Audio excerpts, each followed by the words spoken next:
Ladies and gentlemen, welcome back to another episode of Hoenn TV, my competitive Pokemon interview series. Today's guest is someone that needs no introduction, a veteran of the competitive scene who's been around ever since the days of competitive Gen 4 Wi-Fi battles on the DS. A legendary gamer with many achievements and accolades under his belt in the Smogon tournament sphere across a variety of formats, and the first person to really put a spotlight on the classic Pokemon formats of the past in his YouTube content, which has created a much-needed old gens renaissance in the community. The blazing kicking chicken himself, BKC. How are you going? Hey, thanks for having me. And thank you for telling everyone what my username stands for. I Oh was yeah, hoping to keep that secret. I don't remember where I heard that, but No, it's true. It's true. I was 12 years old when I came up with it, so that's why it's as silly as it is. a lot of people's usernames are like abbreviations that stand for some No, of goofy course, of stuff course. or... Everyone who has a cool sounding abbreviation started out with something stupid. Like PDC. PDC sounds kind of mysterious, kind of interesting, but it stands for Palkia Dialga Clash. So I mean, that's cool. whenever someone has a cool sounding acronym, it's never as actually as cool as it sounds. So BKC, I assume like many of us that your interest in the Pokemon franchise began as a child, casually playing the games, a sense of wonder and mystery, but what was your first introduction to the more competitive side of the game, the Smogon singles scene, the battle simulators? Okay, so before Smogan, then I have to preface this with the fact that there was this guy named Maryland on the YouTube Wi-Fi scene, or not even the Wi-Fi scene, just the YouTube scene in Generation 4. And he had the most popular walkthrough, because when Diamond Pearl came out, everyone wanted to record themselves playing through the game, so you had a bunch of guys like that, and Maryland was the most popular. And occasionally he forayed into Wi-Fi battles, even though he wasn't a serious battler. But to someone who has no competitive battling experience, the fact that he battled this guy named Untouchable who used a bunch of Ubers, and Maryland beat him not just with regular Pokemon, but with a Rattata, then that is of course the ultimate spark. You say, "Oh, I want to do that." If you want to look it up, you just look up Maryland versus Untouchable. After that, then I was like, "Oh, now I want a Wi-Fi battle. I don't just want to play the Gen 4 games, but I want to battle other people too." Because as a kid, I always wanted to battle more people than I did. But with Gens 1 through 3, then you need a link cable, so you're really limited. But with Wi-Fi, suddenly you can battle anyone in the world. And I was too young to find internet battling simulators before that. But yeah, so then I waited about a year and a half to become COPPA legal because I was afraid of getting arrested if I signed up for a YouTube account before the age of 13. And so then I learned everything I could about Gen 4, and then my 13th birthday came around and I started battling other people right away. But it was mostly casual on YouTube, Wi-Fi stuff. So you have a lot of noob mentality, which is stuff like, oh, well, no Skarnbliss is, of course, the most famous. No Skarnbliss Cress, because Skarnbliss is fine, because Infernape beats it, but then you add Cress, and that's unfair. So, there's a bunch of other like dumb rules like that. But it was generally fun because it was very competitive back then and people took it seriously, but you had a lot of interesting stuff being used. But it wasn't quite, pinnacle of competition Smogon. And I stayed away from that at first because I was intimidated by it. Because in the descriptions of his Wi-Fi battling videos, Maryland specifically said, "I'm not a good competitive battler. If you want to see serious competitive battlers, go to Smogon." And I was like, well, that sounds too intimidating for me. And then after about a year of Wi-Fi battling on YouTube and then affiliated forums where you went to find battles like GameFAQs, the Maryland forums. Cerebi was where you went if you wanted to find a scrub, but sometimes you would find someone pretty decent. Because they had this Wi-Fi, one of the few live chats that existed back in those days where you could find someone to battle like instantly. And there were a couple others, but GameFAQs in Maryland were really popular. And then eventually I was bored of playing all the people on those forums, so I was like, okay, well, I think I've experienced now. Let me go over to Smogon. And the Smogon Wi-Fi battling section was not that much better than the Wi-Fi battling sections of the other forums. But eventually, as my thirst for competition grew, then I decided, let me try this. Because I had played on the simulators before, of course, but it was mostly with people I knew from Wi-Fi battling. I didn't do any serious laddering or tournament play or anything like that. But I decided to check that out as I was getting more and more into the search for better and better opponents.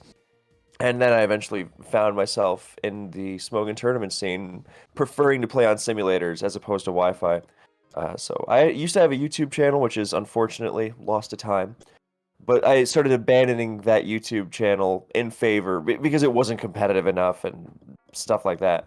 Uh, Wish I had stuck with it now, of course, but uh, yeah, now knowing what we know about how you can become a partner and stuff like that. Whereas before I thought, oh no, you're not gonna make any money off of YouTube Pokemon. So, but then I just went down my long dark rabbit hole of competitive Pokemon, obsessing over it and uh, trying my best to squeeze every kernel of efficient EV spreads I could out of Pokemon that probably didn't need that much thought put into them. But I like to think it paid off, and in fact, it definitely did in some instances. So yeah, then I played serious smoking stuff for a long time, and now here we are. Yeah, that's super cool. I never got into the Wi-Fi battling stuff. My first introduction to it was Pokemon Online, and I think simulators were pretty established at that point. Yeah, so PO came around near the end of Gen 4. Right. So I want to say shortly after the release of Heart Gold and Soul Silver in North America, because back in Gen 4 and 5, even then, the games were released in Japan and then 6 months later in North America. Whereas ever since XY, they've been released worldwide at the same time. Heart Gold and Soul Silver came out in North America in March of 2010, I believe.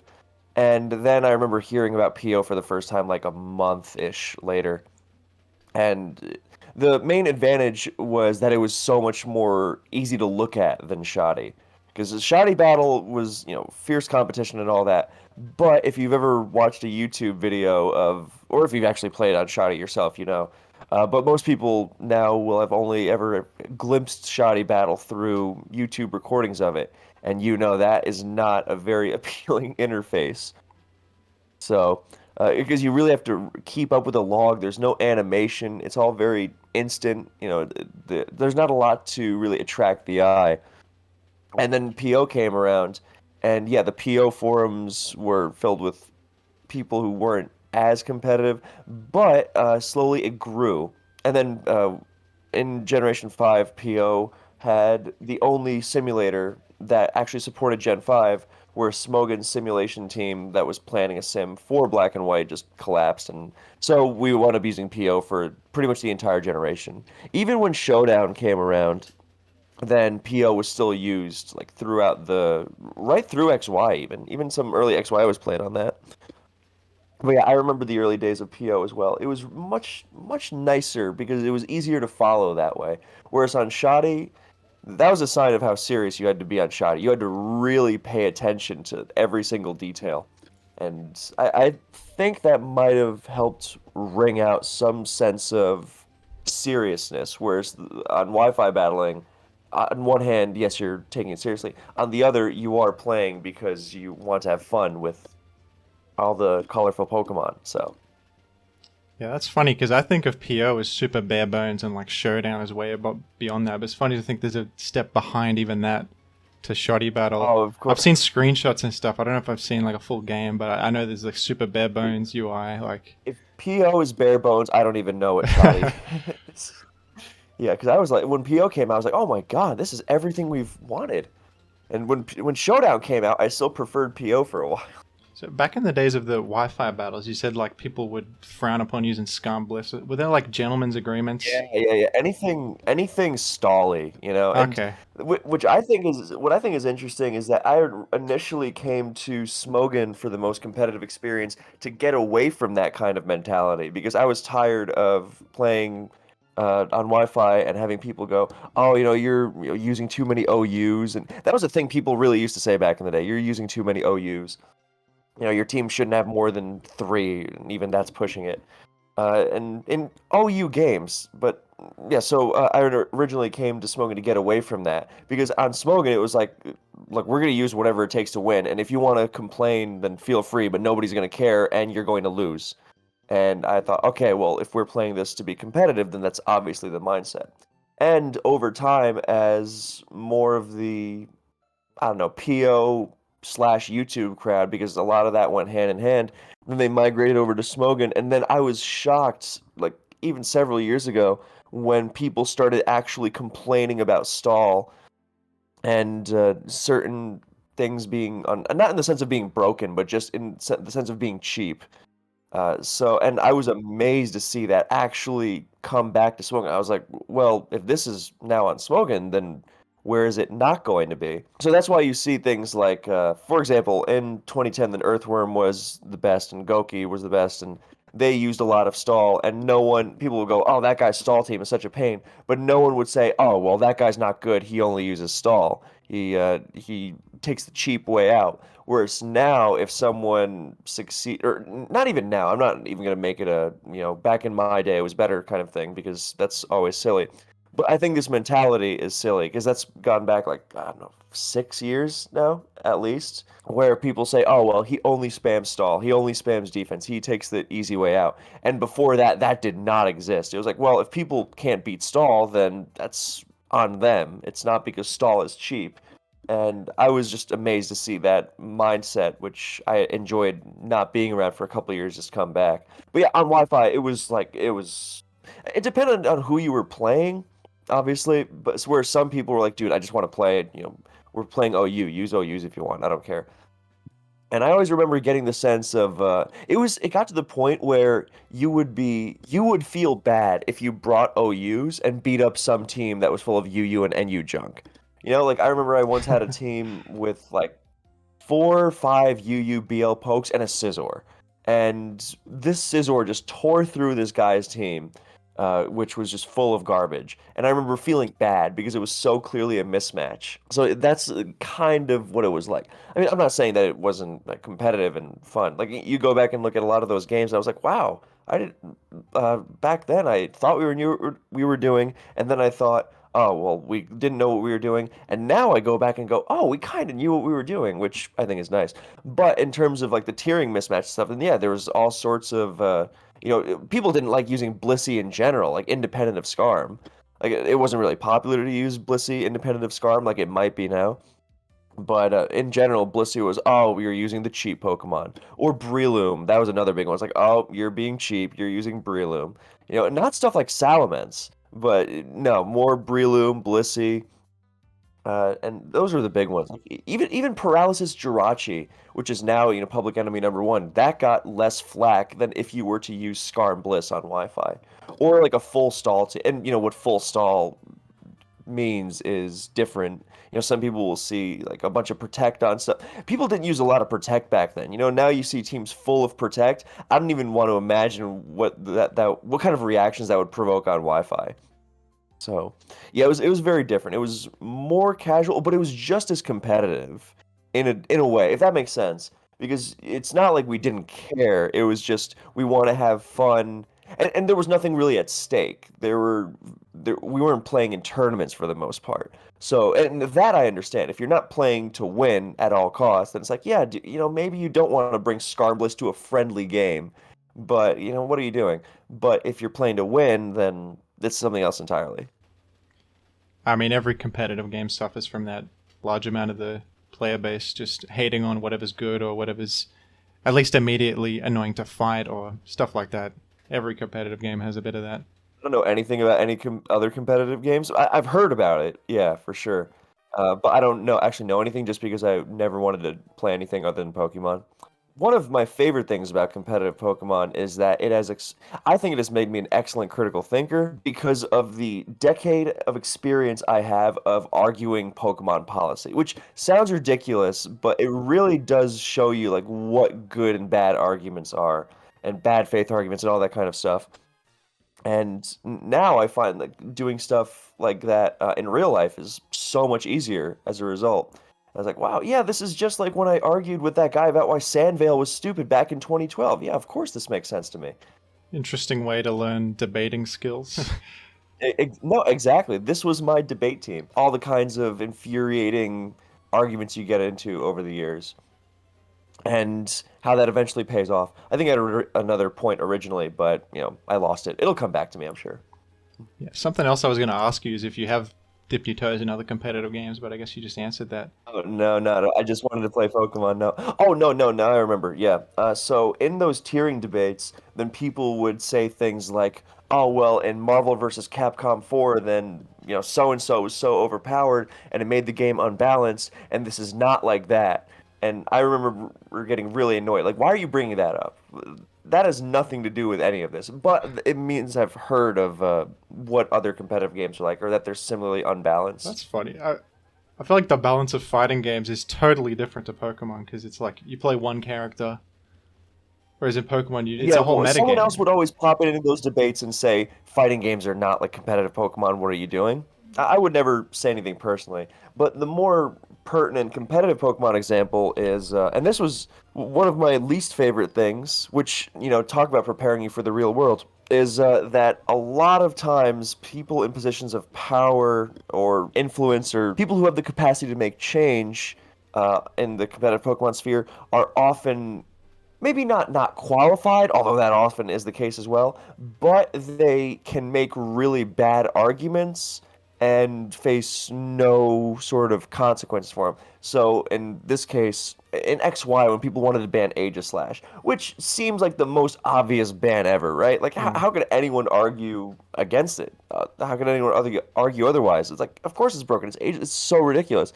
And then people would say, oh no, I think, we had people in high standing saying, "Oh no, I think just outplay the 50-50." That became a joke for a long time, but because it was so ludicrous that people were actually saying it. Outplay the 50-50. I think 50-50s are good for the game. Forget the fact that the 50-50 is in the Aegislash users' favor anyway. To the point where they don't even have to engage in it. Because I think true 50-50s are very rare, and I think I'm generally very against dumbing down the game in general, and I think people calling stuff 50-50 is a misinterpretation or an oversimplification rather. And then you had people saying things like, if you ban Aegislash and XY, you have to ban Tyranitar in advance. These are actual council members saying stuff like this, and it was just infuriating. So that was to me the more pertinent example of, oh, Aegislash and XY is like Wolverine in Marvel versus Capcom. I just made that example up, by the way. I don't know anything about Marvel versus Capcom, but there was a lot of the extent of my competitive gaming experience Is in games beyond arguing Pokemon is Pokemon. just hearing people bring bad fighting game examples into competitive Pokemon. And then, this is why those debates are so messy. Someone brings up fighting games. Someone mentions entire different generations altogether. Oh, well, this will make the game less, fun. And I do realize I come off as old man yells at Cloud a little bit, but that's also part of the appeal. But I will say, I do try to not be old man yells at Cloud. For example, I would never go into Sword and Shield and start telling them what's what. I strictly stick to what I know, which is the older generation. Yeah. So back in Gen 4, if some scrub came in saying, oh, well, Salamence is fun for the game, don't ban it, or more likely another example, which is Scizor is not fun for the game, I'm sick of Bullet, because Scizor used to be the #1 Pokemon in OU, if you can believe that. I'm so sick of its choice band bullet punches and U-turns and pursuits, and it even superpowered my Heatran on the Switch. This is so not fun, get rid of it. And nobody would care, and for good reason. And there's the eternal battle of people who don't play versus the people who do play and who are therefore affected by it, and them fighting with each other. And I'll stop myself before I go down that whole rabbit hole. But I will say, the more I think about it, the more I think, wow, yeah, this has a lot of real world application. I'm very ready. Whenever I face bureaucracy in real life, which is an unfortunate amount, then I'm just like, you know what? This is not my first time going through something like this. And I do enjoy, because during my teenage years, my one point of guilt about playing competitive Pokemon was like, man, this isn't really doing anything to help me for the real world. And now as an adult, I'm like, oh my God, it did help me for the real world. It helped me a lot. That's kind of So. funny. The fact that there's so many parallels to real life politics, bureaucracy in these tiering debates. It's crazy how heated it can get sometimes. That's kind of why I like ADV, and I mean ADV, because the meta is pretty uncontroversial. Yeah, for sure. You have stuff like Sandvale is like the biggest point of, or like Baton Pass. Yeah. It's like stuff that is so obviously stupid that most people aren't going to care. Yeah, there's occasionally stuff, Sorry, but most people aren't going to protest. Whereas in modern gens, you have like, well, is this clearly broken Pokemon actually that broken? Should we actually ban Genesect? Stuff like that. Whereas in Advance, yeah, you have to go through some people saying, I think that Swampert should miss Ice Beam on +2 Gligar because Sandvale offers something interesting. That's something I try not to let my blood boil over Pokemon anymore. Not good for you, and it's not fun. But I remember going through, whenever someone says, I think it makes the game more fun, and I'm basing my tiering decisions off that, it's like, well, what about the competitive side? yeah, there are still people who defend Cacturne. Every so often you get like, we got to Yeah. bring Cacturne back. That would solve the Claydol problem. Yeah, because Claydol is a problem. See, like, this is why, like, I remember a long time ago, a lot of the old crowd would say, oh, the new generations are so ban happy. Back in my day, then we never banned anything. And the reason why they didn't ban so much in the first 3 generations is because the power level was so much lower, there was less that needed That's to be super banned. true, yeah. Also, Celebi was banned briefly in Gen 3, so let's not, go too far with that. But generally, whenever someone's first instinct is, oh, we gotta unban this broken thing, or we gotta ban this broken thing, then I always think back to that, and I'm like, yeah, maybe they had a bit of a point. Yeah, the most recent thing in Gen 3 was Freeze Claws, which I think, like you said, most people are like, obviously, Raichu Spam and Ice Punch is stupid when it gets more than one freeze. But even that is something that doesn't come up that often. It's not like something as central as what's happening in Gen 5 with the whole gems debate that happened recently. The controversy about stuff like Latios, Keldeo. Yeah. Gen 5 was different, and I won't go on a whole Gen 5 rant as much as I would love to. But the basic problem of Gen 5 is that it was a metagame with so much power, and we were doing a pretty good job tiering it, and then that was just thrown out the window about halfway through Black and White 1.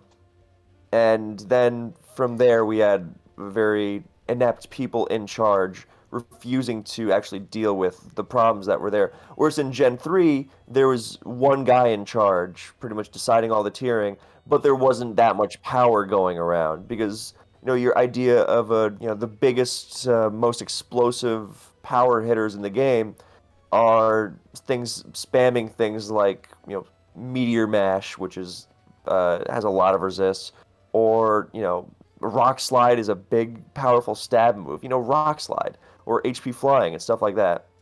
So generally the power level and the boosting options aren't so enormous. But I have to say I do get annoyed when someone argues in favor of increasing the RNG in a game, just because I think it's a very uncompetitive mindset. Just because theoretically the whole point we have clauses is to make the game more competitive.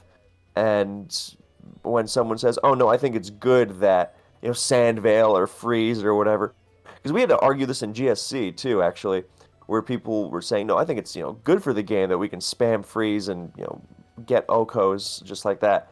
And so whenever people argue in favor of increasing the RNG in the game, I'm obviously yes, you're never going to remove all the RNG in Pokemon, obviously.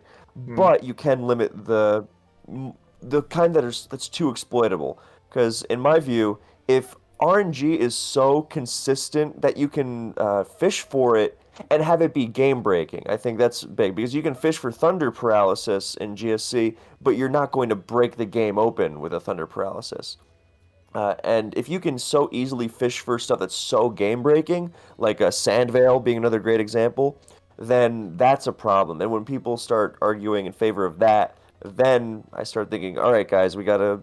This is why I've joking or not jokingly in the case of Gen 5. This is why I say we gotta have a dictatorship in regards to tiering because people's livelihoods are not at stake here. We do need to, but the metagame's health is, and that's one of my more controversial opinions, I guess. I just turned into a bed of hot takes a couple years ago. No, I've kept up with all your Gen 5 related vids, and I'm on board with it. Even though I like Gen 5, it's probably my second favorite, second most played format behind Gen 3. I agree with like everything you said about gems. Yeah, I don't know, like it's a hard one to balance everything. I don't know if you should ban Latios or whatever. I guess I'm not a tiering person, but I just see this is the thing. I just wish we would try something because that was the problem. People said that when it was the current gen too, like a decade ago. It's like, oh no, well, if we did this, we would also have to do that. And then, they kind of forgot, oh right, we're in charge of tiering. We're supposed to do this and do that. And then there was like, oh well, this is also broke. It's like, well, deal with that too. So I don't blame the post-gen council at all. Uh, because well, mostly because I know they don't have as much power as the current gen guys did, simply because they have to go through all this red tape and my favorite, having to appease the casuals. That was a big thing for a while. You had people in the upper administration on Smogon going, oh, I don't want to ban this, even though I don't play and don't know anything about the metagame, because it's late in the generation and we have banned enough stuff already. And it's just dumb stuff like that. So PR becoming a part of tiering decisions is the least competitive thing there is. How could you possibly factor that in? It's like, oh, it's either uncompetitive or it's not. That's already a big debate. Yeah, but people also won't like it if we ban Greninja or whatever because it's a popular starter. Yeah, stuff like that should never factor into a tiering decision.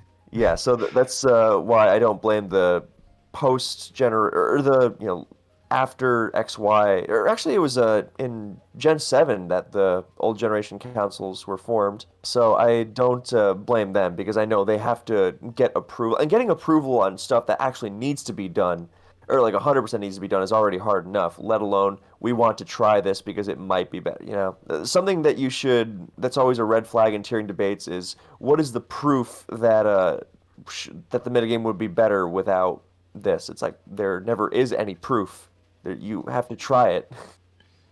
Yeah, that's true. Metagames have to form on their own. And I think the gem ban was mostly a positive thing in my experience. I've played a bit of the meta afterwards. I played in some tournaments, and it already feels like I got some breathing room. I don't have to worry about like what's supposed to be a check to Cloister just getting blown out randomly by the guessing game of which gem it has. That was just so annoying. And yeah, it feels like an actual format again a little bit.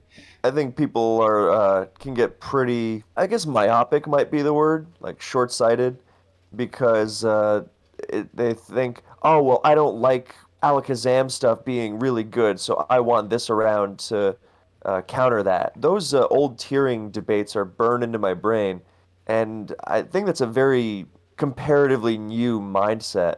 Since we never before if someone said, yeah, well, I don't like that this strategy is good, so I want this to be good against it, it's like you would get laughed at. But now it's actually legitimate to say, well, I don't like that Psy spam is so good, so I want Cloister to be able to 6-0 them without any repercussions. And then losing the forest for the trees, it doesn't matter if Cloister is broken if it keeps in check something that they don't like. Going through those tiering debates is, good for you to an extent, but they can definitely start to grate on you. And that's another thing that will prepare you for real life. Learning how to take care of yourself, knowing when to step away. That's because true. Yeah. You're not going to convince. There are some people who you're just not going to convince. You could give them all the arguments in the world about how this is competitive. Look at all the people who defended Scald when that was discussed. How no one could make the argument that Scald is a balanced move, right? Not a good argument. The arguments for Scald are all, they're either bad stuff like, oh, well, what about Sludge Bomb? That's an actual one that gets thrown around. Or it's stuff like, yeah, but Scald keeps Ferrothorn in check. And so people like that, you're just never going to actually convince, simply because they can just shut down and duck out whenever they want. And so that's why it's just a matter of, all right, don't bother, don't listen. And that's why I encourage the tiering, or the dictatorship model for past gens at least. Not for current gen. But for past gens, where it's like, yeah, something needs to be fixed, something should be tried, then you just give it to someone, and it's better than letting a metagame rot. And people are going to be annoyed with the metagame no matter what you do, so it'd be better to just tune them out and just do it for the sake of the competitive metagame. You go down these tangential rabbit holes, and I know all about tangential rabbit holes because I'm a master of losing my train of thought. But you go down these tangential rabbit holes of what if this, what if this, and none of it has anything to do with whether it has a negative or positive competitive impact. And then you start trying to solve this problem in ways you never can.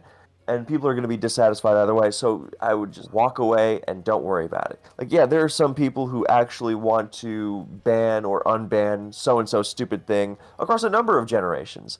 And you're not going to, it's good to learn. You're not going to convince them of why it's completely ridiculous to do that. You just have to find some center, take a deep breath, because these debates do get really heated. And yeah, so another valuable life skill. This is pretty much just life skills I learned while playing competitive Pokemon. Yeah, and I think a really good point you made in one of your Gen 5 videos was like, yeah, people could theoretically argue that Rayquaza is balanced in OU because it's weak to ice, it has all these weaknesses. Like, you focus on its weaknesses. You can wax poetic and make an argument or an argument against anything. Yeah, it's easy to just get lost in all this nonsense and just argue back and forth about whatever the hell, and it just never ends. Yeah, I mean, people used to argue that Genesect wasn't broken, or Aegislash wasn't broken. Stuff that you look at now and you're like, how could anyone possibly... people used to argue that Gen 4 Garchomp wasn't broken, which is... Yeah, I'll stop myself. I remember a little bit of the Aegislash. I remember like Mandibuzz was the Aegislash counter. Yeah, we're using Mandibuzz because it's just such a good Pokemon, right? Not just it's funny because when it handles something it. super specific, like when Dracovish was running rampant, every team had to run Seismitoad. I don't know if you were playing Gen 8. Yeah, I mean, no, that was balanced, yeah. Or my favorite example, because Mandibuzz is actually an okay Pokemon in Gen 6. Like, it's not great, but it has its uses. But in Gen 5, then people were saying, oh, well, Rotom Heat counters Tornadus Therian and Genesect and doesn't get trapped by Dugtrio. And, saw no issue with the fact that they were using Rotom Heat. Or actually, no, the best one is when people were suggesting Zoom Lens Slowbro, so its Ice Beam would be more accurate against Sandvale Garchomp. Oh, that I think might be the most ridiculous example. Yeah, that was a real thing people were suggesting. It's like, oh, well, it's slower, and then you always hit your attacks, and oh yeah. I've never heard of such but a yeah, thing. to the Rayquaza thing. I mean, you could make it. I mean, when Mega Rayquaza wasn't Ubers for like a week, people were countering it, quote unquote, with Porygon too. So it's not about, oh, this Pokemon has weaknesses, because Kyogre has weaknesses, Groudon has weaknesses, every form of Arceus has weaknesses. It doesn't have weaknesses? Spiritomb and Sableye before Gen 6. I don't know, it's not just type weaknesses, but every Pokemon has its flaws. Like, oh, it can't run every move that it wants to make it broken. It's like, yeah, but it can run 4 of them, and that's already too much. So, yeah, there's always it does teach you to be a good debater, because I didn't come out of the gate just an expert in... I made stupid arguments when I started out too. Like, I remember in the first stage of Gen 5 UU, I played like 2 games. I was like, Weavile's so broken, and now Weavile's like, yeah, Weavile's okay. And then I played 3 more, like, okay, yeah, Weavile's not that broken. So everyone starts out with dumb arguments like that. It's when you've been around for a couple of years and you're still saying, well, the metagame is more fun if we have Sun in Gen 5, then that's when I started to take issue. Let's move on to a more positive topic of discussion. Yes, please. I need some good vibes. You've been around for a while. You've played many different formats while they were current gen. What would you say is your favorite OU generation in its current state in 2022? Maybe not like back in the day, but in its current state. Probably Gen 4. Well, no, I like Oris the most, but that's because I have no emotional attachment to it. See, that's my problem with the generations that I came up with and made my name playing, is I get way too emotionally attached to them. So then I see the dumb stuff that people are trying to do to it, and then I get way too annoyed. And then in Oris, I'm like, I love the tier. It's really great. But if someone wants to, do dumb stuff to it, then I'm just like, yeah, okay. I don't care that much. Whereas Gen 4. But yeah, my favorite, to play is, and even though I haven't played it seriously in a while, is Gen 4. I mean, I think it's pretty much perfect. I think it was pretty much perfect before Latias came back, and I think bringing Latias back made it more perfect. So, Uh, I mean, people like to say a lot of stuff about, oh, stall is too good. Yeah, there's the stall is too good thing again. But I mean, come on. Um, I think there's so many ways to mess with stall that I think stall is a good litmus test of how because you can't just get away with what I like about Gen 4 that I've appreciated more over the years is that it really forces you to engage with the tier to be good at it. Because there's a lot of gens where you can, especially with Team Preview, which is not a knock against Team Preview. I think Team Preview is great, but there's a lot of gens, or even like some earlier gens, where the teams are so automatic and the power level is not that high that you can just kind of autopilot without really knowing what's going on. And you can just kind of respond to what you're seeing on a turn by turn basis and still have some success. Whereas if you really, that almost never happens in Gen 4 because of the nature of the mysterious lasts with the right level of power. Because some people used to say Gen 4 is too strong to not have team preview, which I always thought was absolutely ridiculous. But that's what I like about Gen 4, and because there's a lot of pokey pace players, as my buddy Urs would refer to them as, where you don't really bother playing the tier or learning about the tier. Forget team building the tier, but just give me a team and I'll play it, and having success that way. And what I like about Gen 4 is that it's really hard to do that. You have to really know the tier and participate in it if you really want to be successful. And I think that's a big positive. And that extends to the stall thing too, because so if you're just gonna roll into Gen 4 on autopilot with a team somebody gave you 2 minutes before your game, then yeah, stall might be hard to deal with because you're not thinking of it from turn one. Maybe your team doesn't deal with it too well, and you can't just kind of BS your way around it. So if there are so many ways to handle stall, and all its iterations. If I'm building a stall team, then I'm thinking, man, this has, I gotta watch out for so and so and so and so and X and Y paired with Z and whatever else. So I like that it kind of raises the bar in that sense, and that it forces you to really be on your game. You can't just say, oh, I'll figure it out. I mean, you can if you're good, but you're not going to be able to do it consistently. And this is why Earthworm was so dominant with stall before. He's like, well, yeah, I'm using a lot of stall. No one is able to beat it, so I'm going to keep using it. So, and that's not because the tools didn't exist, because you look at the stall teams that were popular back in 2010, and the metagame then, it's not like new Pokemon came to light that suddenly were, these stall breaker machines.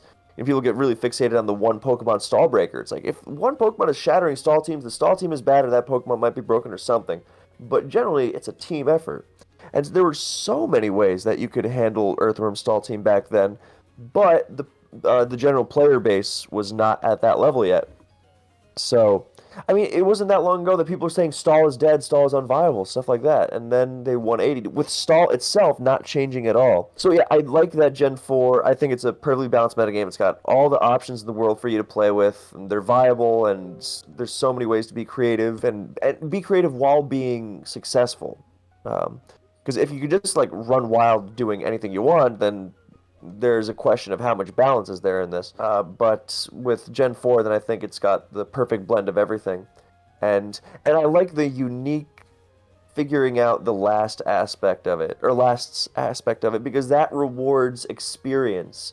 And I think that's good in a game like Pokemon, because, if you can spend all your time playing and practicing, and then someone can just show up and just win without knowing anything, then maybe the game is a little messed up. Because what's the point of trying to, engage if you don't have to?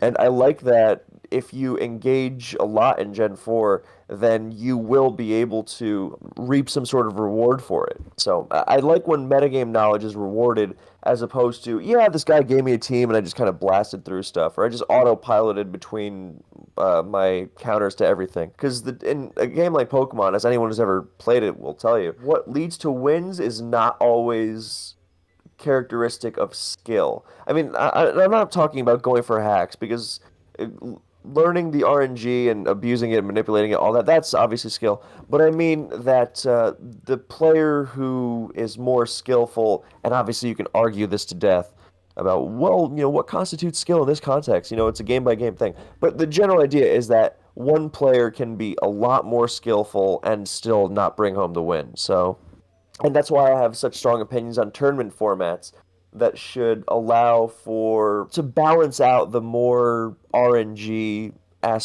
related aspects of the game. Because I mean, best of one is obviously a travesty. Single elimination best of three is not much better. And obviously, you have to find a balance between making this a full-time job and making this actually competitively related. And that's why I've had such fervent arguments with people who want it to be more like casual competitive as opposed to competitive. And there's a lot of dissonance in those opinions, I think. But I say all that to say that I think Gen 4 has such a great balance of it because it does reward you doing the right thing a lot. And people might say, well, how can you say that? And the Jirachi, the tier. Jirachi is what forces you to step your game up in the team builder and in the battle. Because if you're doing the right things, then Jirachi will very rarely actually do the fabled 24 flinches thing. The routine of where it parried and burned your whole team. I mean, look, if Jirachi was neutered in some form, I would not lose sleep. But the whole thing is that Jirachi forces you to step your game up and be better. And I think that's a positive. That synthesis of you got to be good with the team building and you got to be good with the execution, because you will be punished if you're not. Yeah, I know there was a discussion recently in the Discord about the controversy of people using teams they didn't build, people doing their preparation for them. And I guess your ethos of how you view the game, what constitutes a good player, Gen 4 aligns with that more because the metagame shifts more often. You got to be team building more often than in other metagames. Is that right? Like, you got to be keeping up with things. What about team building often? I mean, obviously metagames are going to shift, but I think when people get too caught up in the metagame right now kind of opinions, like you see this a lot in advance. It's like Salamence and Jirachi are really good right now, and I always say to myself, okay, as opposed to what? Like, were they not good previously? Like, yeah, there are trends and stuff, but you don't have to live and die by trends, by praying that you're not going to see something. Like, sure, maybe at some point Salamence is slightly more Salamence exploits teams a little better, but it's also just going to have that quality inherently because the other Pokemon in the game are Dugtrio and Tyranitar and Metagross and Zapdos and all that, and that's just naturally going to. I mean, I get that there's ebbs and flows, but to me, it's not about if you just like are constantly trying to reinvent the wheel. That's when you start introducing holes into your team. Because if you have a team that's fundamentally good against the metagame, against the Pokemon that are allowed in the tier, that throughout its lifespan, then you are going to have a fundamentally solid set of Pokemon just inherently, because you know what the other Pokemon are and what yours are. And when you start skimping on that, oh, people aren't using Heracross right now, so I'm gonna make a team that's soft to Heracross. I don't think the benefit is that big either, because you might have a little bit of a matchup advantage, but you still have to execute. And you could execute just as well with that fundamentally good team that doesn't prey. But to get back to the point, because I promise it's relevant. So I think it's not about building teams a lot or constantly staying on top of the metagame, because, I mean, like to go back to the example of those stall teams, like, yeah, those stall teams that are used now, like, they've been around for a while. They're still effectively the same. I mean, you can tweak your EVs or your movesets or whatever, but they're still fundamentally same kinds of teams. And so it's not about building teams that reinvent the wheel constantly, because that just won't happen. But it's more about being actively engaged in the metagame. It's not about building a new set of 6 Pokemon that's never been seen before. It's about coming to that conclusion yourself, and you will have a little bit of a different conclusion than someone else. But and it's coming to that and putting in the effort and work to do that, because again, like, if you don't have to do that and you can succeed anyway, then what's the point? Like a player who gets fed other teams, because at that point you can make an argument for, oh, well, it's good to identify what teams are good, even if you didn't build them. That I can agree with. But when someone else is choosing what team you're going into the battle with, that's, to me, that's a step too far. Like, because building your own teams, even if they look standard, that's completely fine because you are engaged in the process. You understand why the choices are made. You are not using Tyranitar with 32 speed EVs that someone else gave you, and you don't know why it's there or what it's doing, but you're benefiting from it anyway. I think that sucks. If you put 32 speed EVs on your Tyranitar for a certain creep on, Blissies or Metagrosses or whatever, then that's something else entirely. When someone is not just feeding you these teams, and so if you have a big selection because you're friends with the right people, I already think that's annoying, and that in fact I think it's a big problem. But yeah, I recognize that that's not, if you know how to choose between them, that's one thing. But if someone is choosing for you, then yeah, you still have to make all the moves, you have to execute all that stuff. Nobody would deny that prep is a big part of a battle, right? Like if you don't prep, then you're going to be exposed. So when you leave that to someone else and let them do that work for you, I think that takes away in a major, major way. I'm trying to not repeat myself in 16 different ways because your question was it's not just about keeping up with the metagame, but about being engaged in it yourself and not just piggybacking off the work that others have done. Yeah, I guess I was just curious about, this in relation to other gens, because I mainly live in my Gen 3 bubble mostly, and when I've tried to branch out and play Gen 4, I've struggled with it for many of the reasons you just said, like the combination of the power level compared to Gen 3 plus no team preview makes it hard for me to, like, in Gen 3, there's no team preview, but there's way less Pokemon in the meta, less options, so even, it's not very hard at all to guess what they have in the back based on their team structures. And the power level isn't so big. So even if you switch into a surprise choice bander, then most of the time it's like, oh, I got hit by a surprise HP flying, as opposed to outrage in a later gen. So it's easier to play around. But you would get into Gen 4 more if you just like practice. That's the whole point. And I think that's a good thing. Yeah. That you can't just plop in, and I mean even people have the same problem in Gen 3 to an extent, but once you get used to it, and that's the whole point, you should get used to it. You should be playing it in some capacity. And the shortcut is what I'm not a big fan of. I guess I just main Gen 3, and it's hard to main multiple gens and invest that much time into, like, learning the metagame, developing all that knowledge. And I guess Gen 4 must be a meta that rewards all that because I suck at it, and I always get annoyed when I play it. But maybe it's just because I've chosen my gen that I'm focused on, and, like, Gen 4 sounds cool too. Like, I respect it, but I do struggle with it. Yeah, I understand what you mean, but the way I always balanced it when I was like consistently playing like 5 generations at a time is just you can overdo it in a single generation. Just because if you are just constantly building teams in one gen, then eventually you're going to hit a point where some of the stuff is better than the others. And so you don't need to keep building over and over and over. And so that made it easy for me to just branch into the other gen and pop over there and see what's going on there. Because, yeah, you can just build teams until your eyes are bleeding, but I generally tried to stick with teams I was only going to use or teams I would seriously consider. And, so it's a lot easier that way because you have a high standard and, yeah. I agree. And I think you can get burnt out if you focus on one gen. I do play other gens. And I think part of the reason I like Gen 5 is because I think the structures are super defined and, like, Rain will run the same 4 mons. And you could say that's a negative thing, but as someone who doesn't main the gen, it's a lot easier to team build and, like, know what's going on when the structures are so defined like that. Whereas Gen 4 I struggle more with. And Gen 1 are you obviously, like, I can build in Gen 1. Building in Gen 1's not that hard if you don't main it.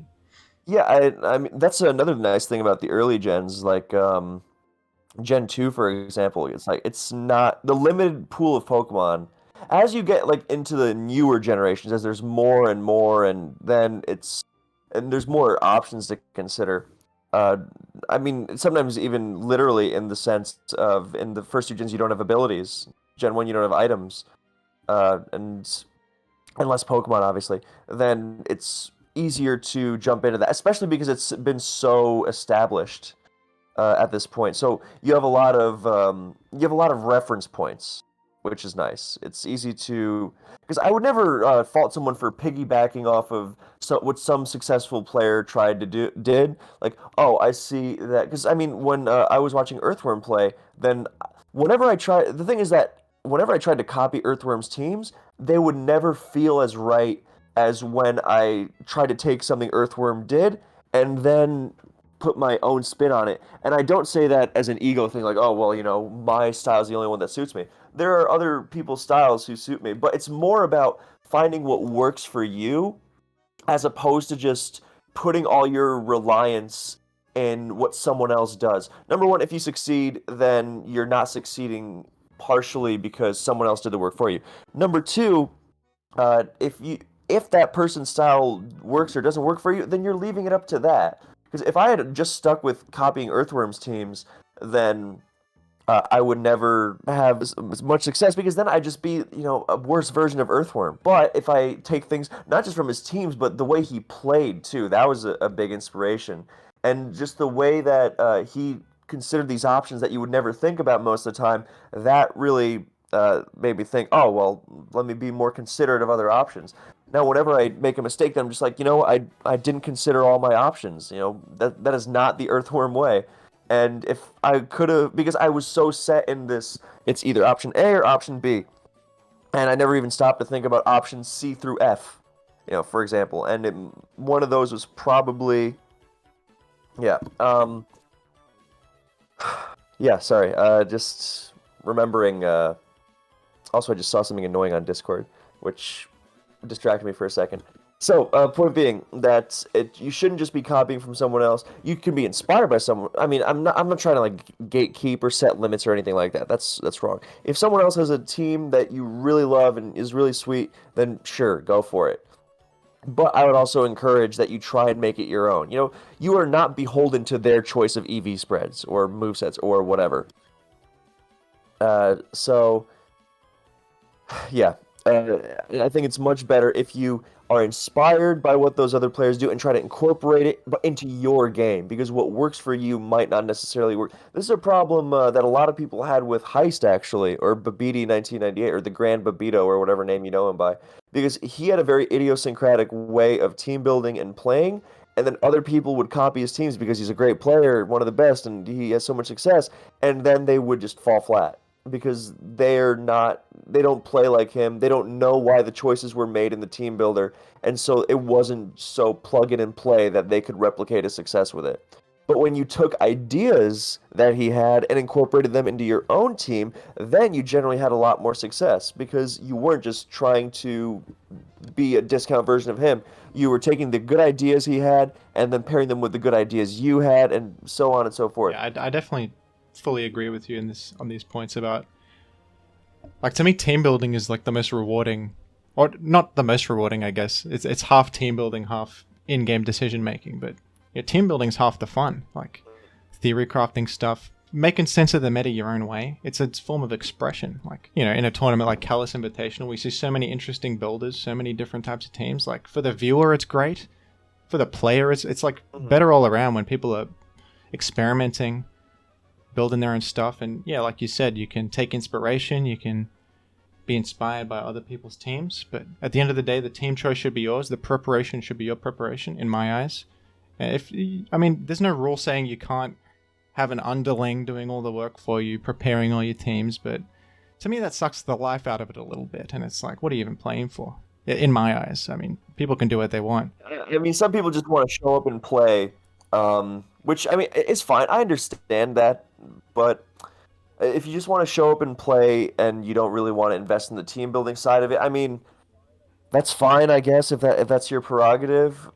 But I mean, you also, I think that also disqualifies you from being considered as good or as great or as some other players, and that is a lot of what our game is based around.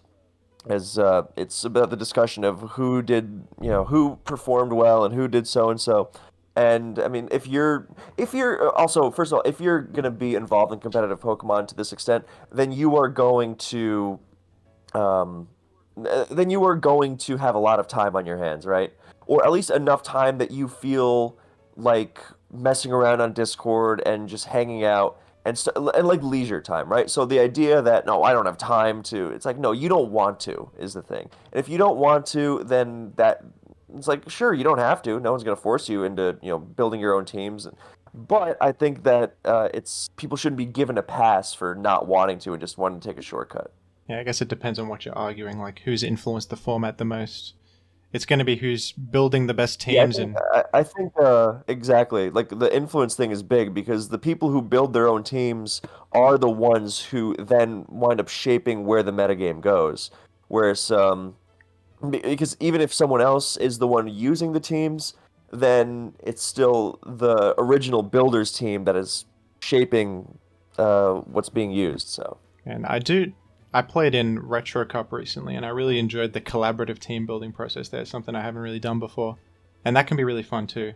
Like a lot of people in your team Discord and you're all sort of theory crafting for this and preparing collaboratively. But at the end of the day, the team choice is mine. The ideas of like working with other people is great. No, of course. That's I mean team that's one of the most fun things about team tournaments, working with other people to find the best solution. But there's a big difference between working with other people and just saying, dude, I'll use whatever you give me. Just yeah, I give me guess it's the whatever you want. mentality. And yeah. You can use a team you didn't build, but it has to be your choice and like you like the team, you've tried it out, all that. Yeah. Yeah. I mean there's no like hard line in the I guess sand, there of isn't. Yeah, course. you can just do whatever you But want. yeah, but it's I think yeah. All right, maybe let's move on from this topic. So there's a set named after you in Gen 3 called BKC Tar, which I think is a pretty cool set to have as your namesake, a metagame staple set. You see it all the time.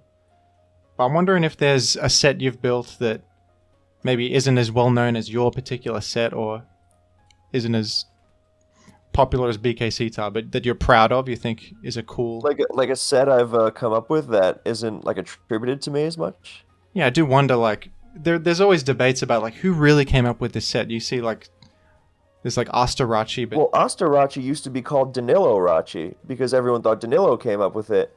And then Asta was like, yeah, actually, I gave that to Danilo. And then Danilo was like, yeah, I got it from Okay. Asta. So that's already a great example of what you were saying. But yeah, BKC Tar is honestly my most proud achievement in competitive Pokemon, just because like it goes back to the thing about in like showing that you know the game is not the same thing as a result necessarily. And like because BKC Tar is, it didn't happen because it won some big tournament final and flashy grand display.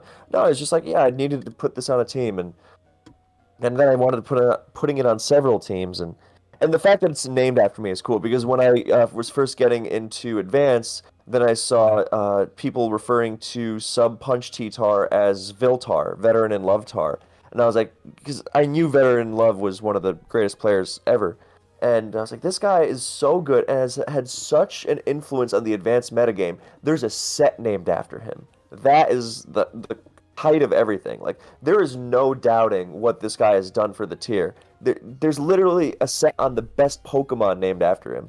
So that's why I'm so proud of BKC Tar.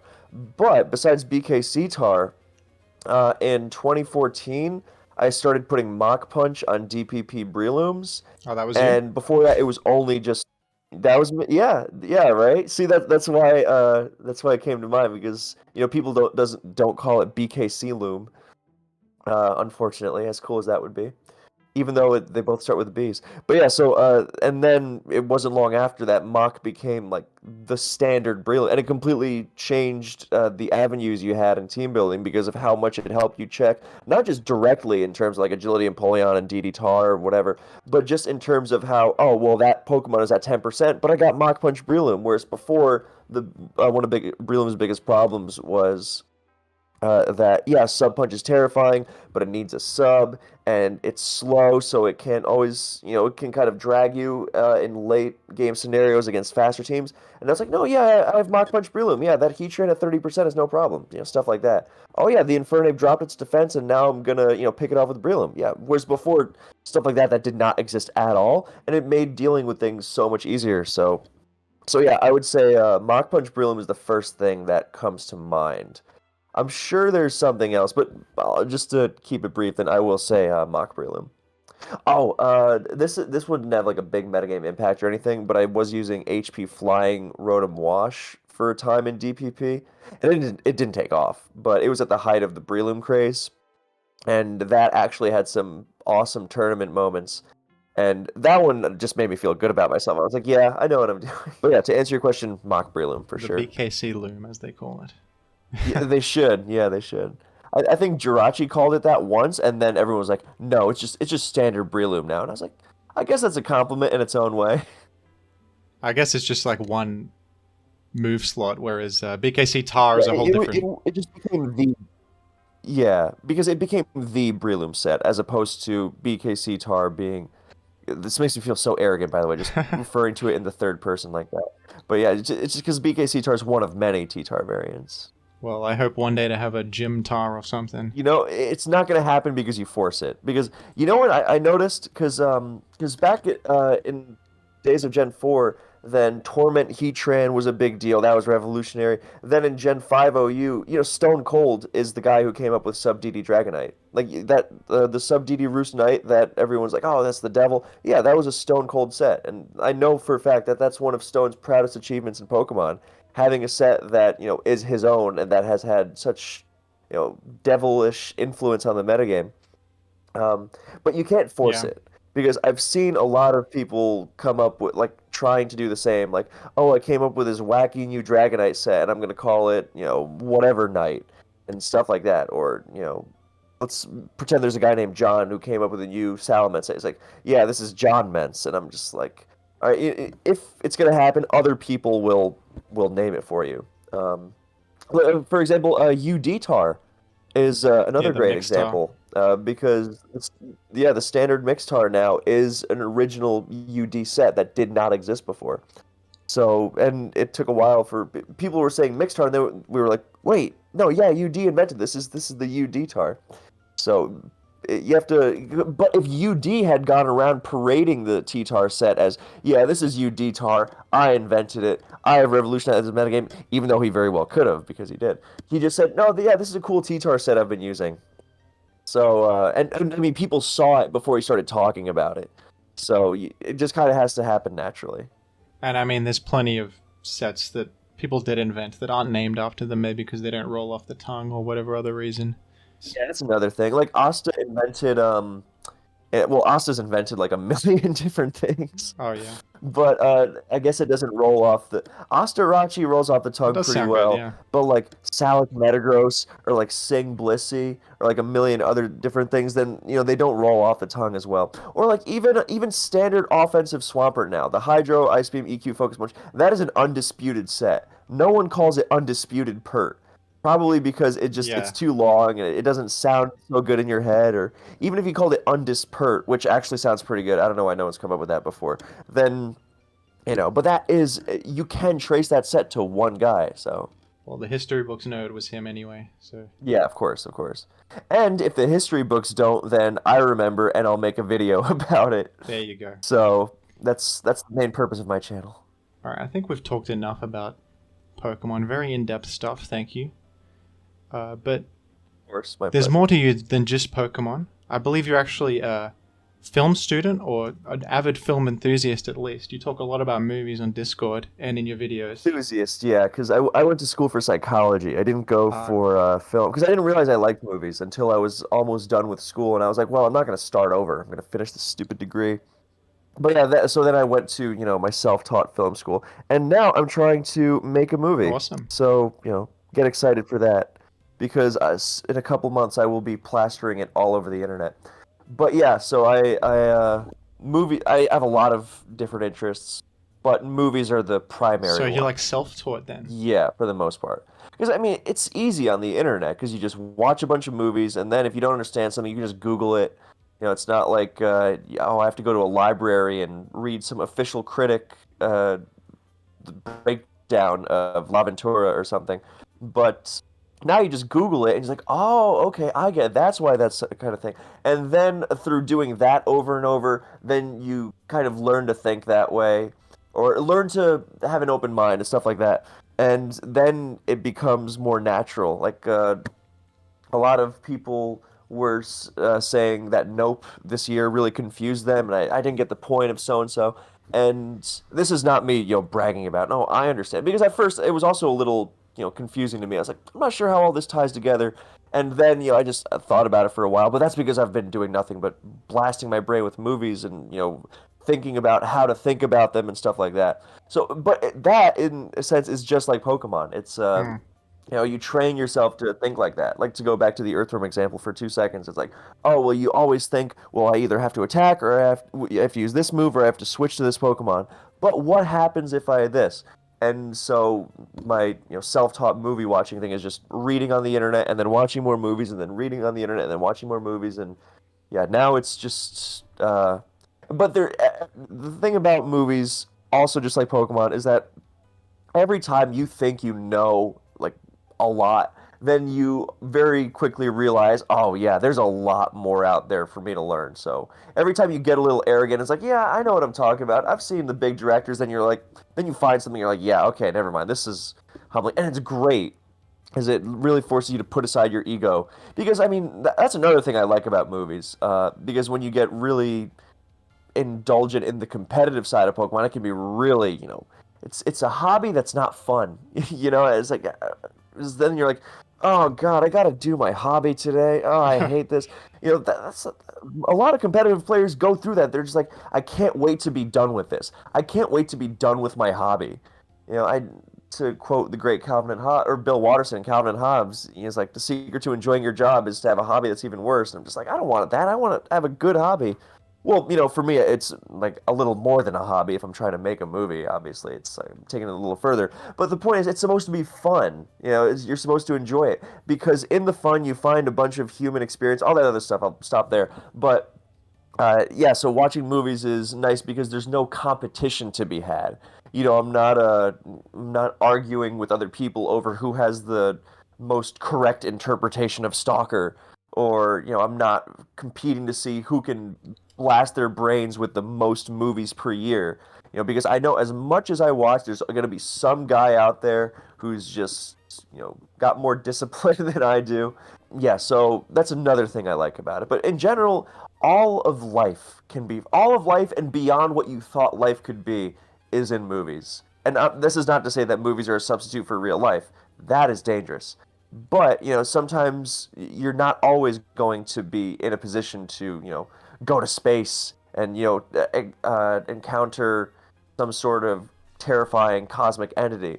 And you're like, well, that doesn't have any relevance to my life. And it's like, yeah, okay, well, not every story is a direct parallel to something you personally experience, but what are the considerations? What can you find in there that relates to the human experience, to your own experience? And there are infinite possibilities, and that just becomes a new way of living, and I think that's fantastic. That got really philosophical really quickly. I just realized because I just went from, well, in Gen 5 we really messed up the tiering process. It's like, well, all of cinema is a part of And the then human experience. It's about the human experience. It goes beyond the human experience. It offers a new way of the human experience, and so yeah, now I feel intellectually satisfied with myself for the day. I can go watch some dumb splatter movies and feel and you good even still. tied it back to Pokemon and stuff you were saying earlier. You're like a university lecturer or something with this stuff. That's people say that's what my videos are like. It's like, oh, it's like I'm going to a college class about competitive Pokemon, but I actually want to listen to That's it. the vibe I get, yeah. And yeah, it's like that, except I'm less professional than. Well, no, college professors are unprofessional. They're just like, yeah, I don't feel like talking today, so we're just gonna watch this slideshow. But yeah, it's unprofessional because I complain and I'm biased. I'm not very Oh, yeah. well, I try to be unbiased to an extent. But yeah, movies, good, awesome. Could talk about those all day. Yeah, so you're making a movie. Is it a short movie, a short film? Have you made any short films or Oh anything no, no, no, it's not. already?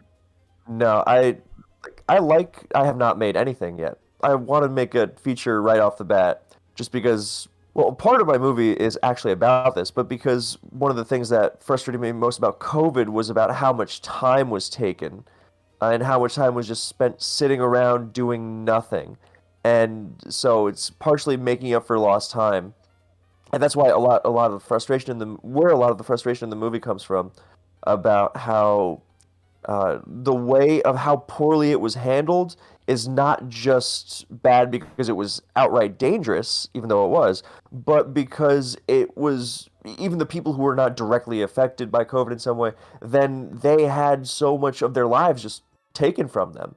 And it wasn't just like, oh yeah, we had to stay inside for like 2 months. That kind of sucked. It's like, no, it was a long time, and there was so much fear and anxiety and uncertainty. It could have been a lot more. Sometimes, oh, it's fine now. Oh no, now it's go back inside, and that happened over and over again.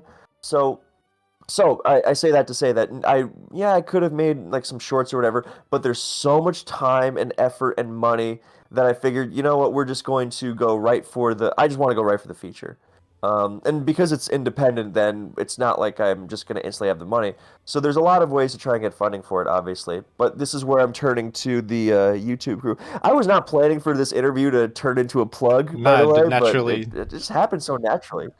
Yeah, wow. How did that happen? Who knows? Not my fault. Anyway, yeah, so the plan is I guess you could say I'm making a short and that I'm making a trailer for the movie first. So we're going to shoot part of it with the very limited, money I'm shelling out myself for it. Just to prove like, hey, I know what I'm doing. So let's make the feature length version of this. Because that's the one thing that I do know, that I know what I'm doing. And I don't like being arrogant about Pokemon, just because being arrogant about Pokemon leads to stuff I really don't like, which is a bunch of people being very macho about stuff that the classic ladder experience of some guy crits you 6 times in a row and acts like it was his doing, like he outskilled you there. That kind of like macho back and forth and bring the other person down. I don't like that, because that's at the expense of someone else, and that's a sign of some sort of insecurity in you. Yeah, see, I told you this psychology degree would come in useful for something.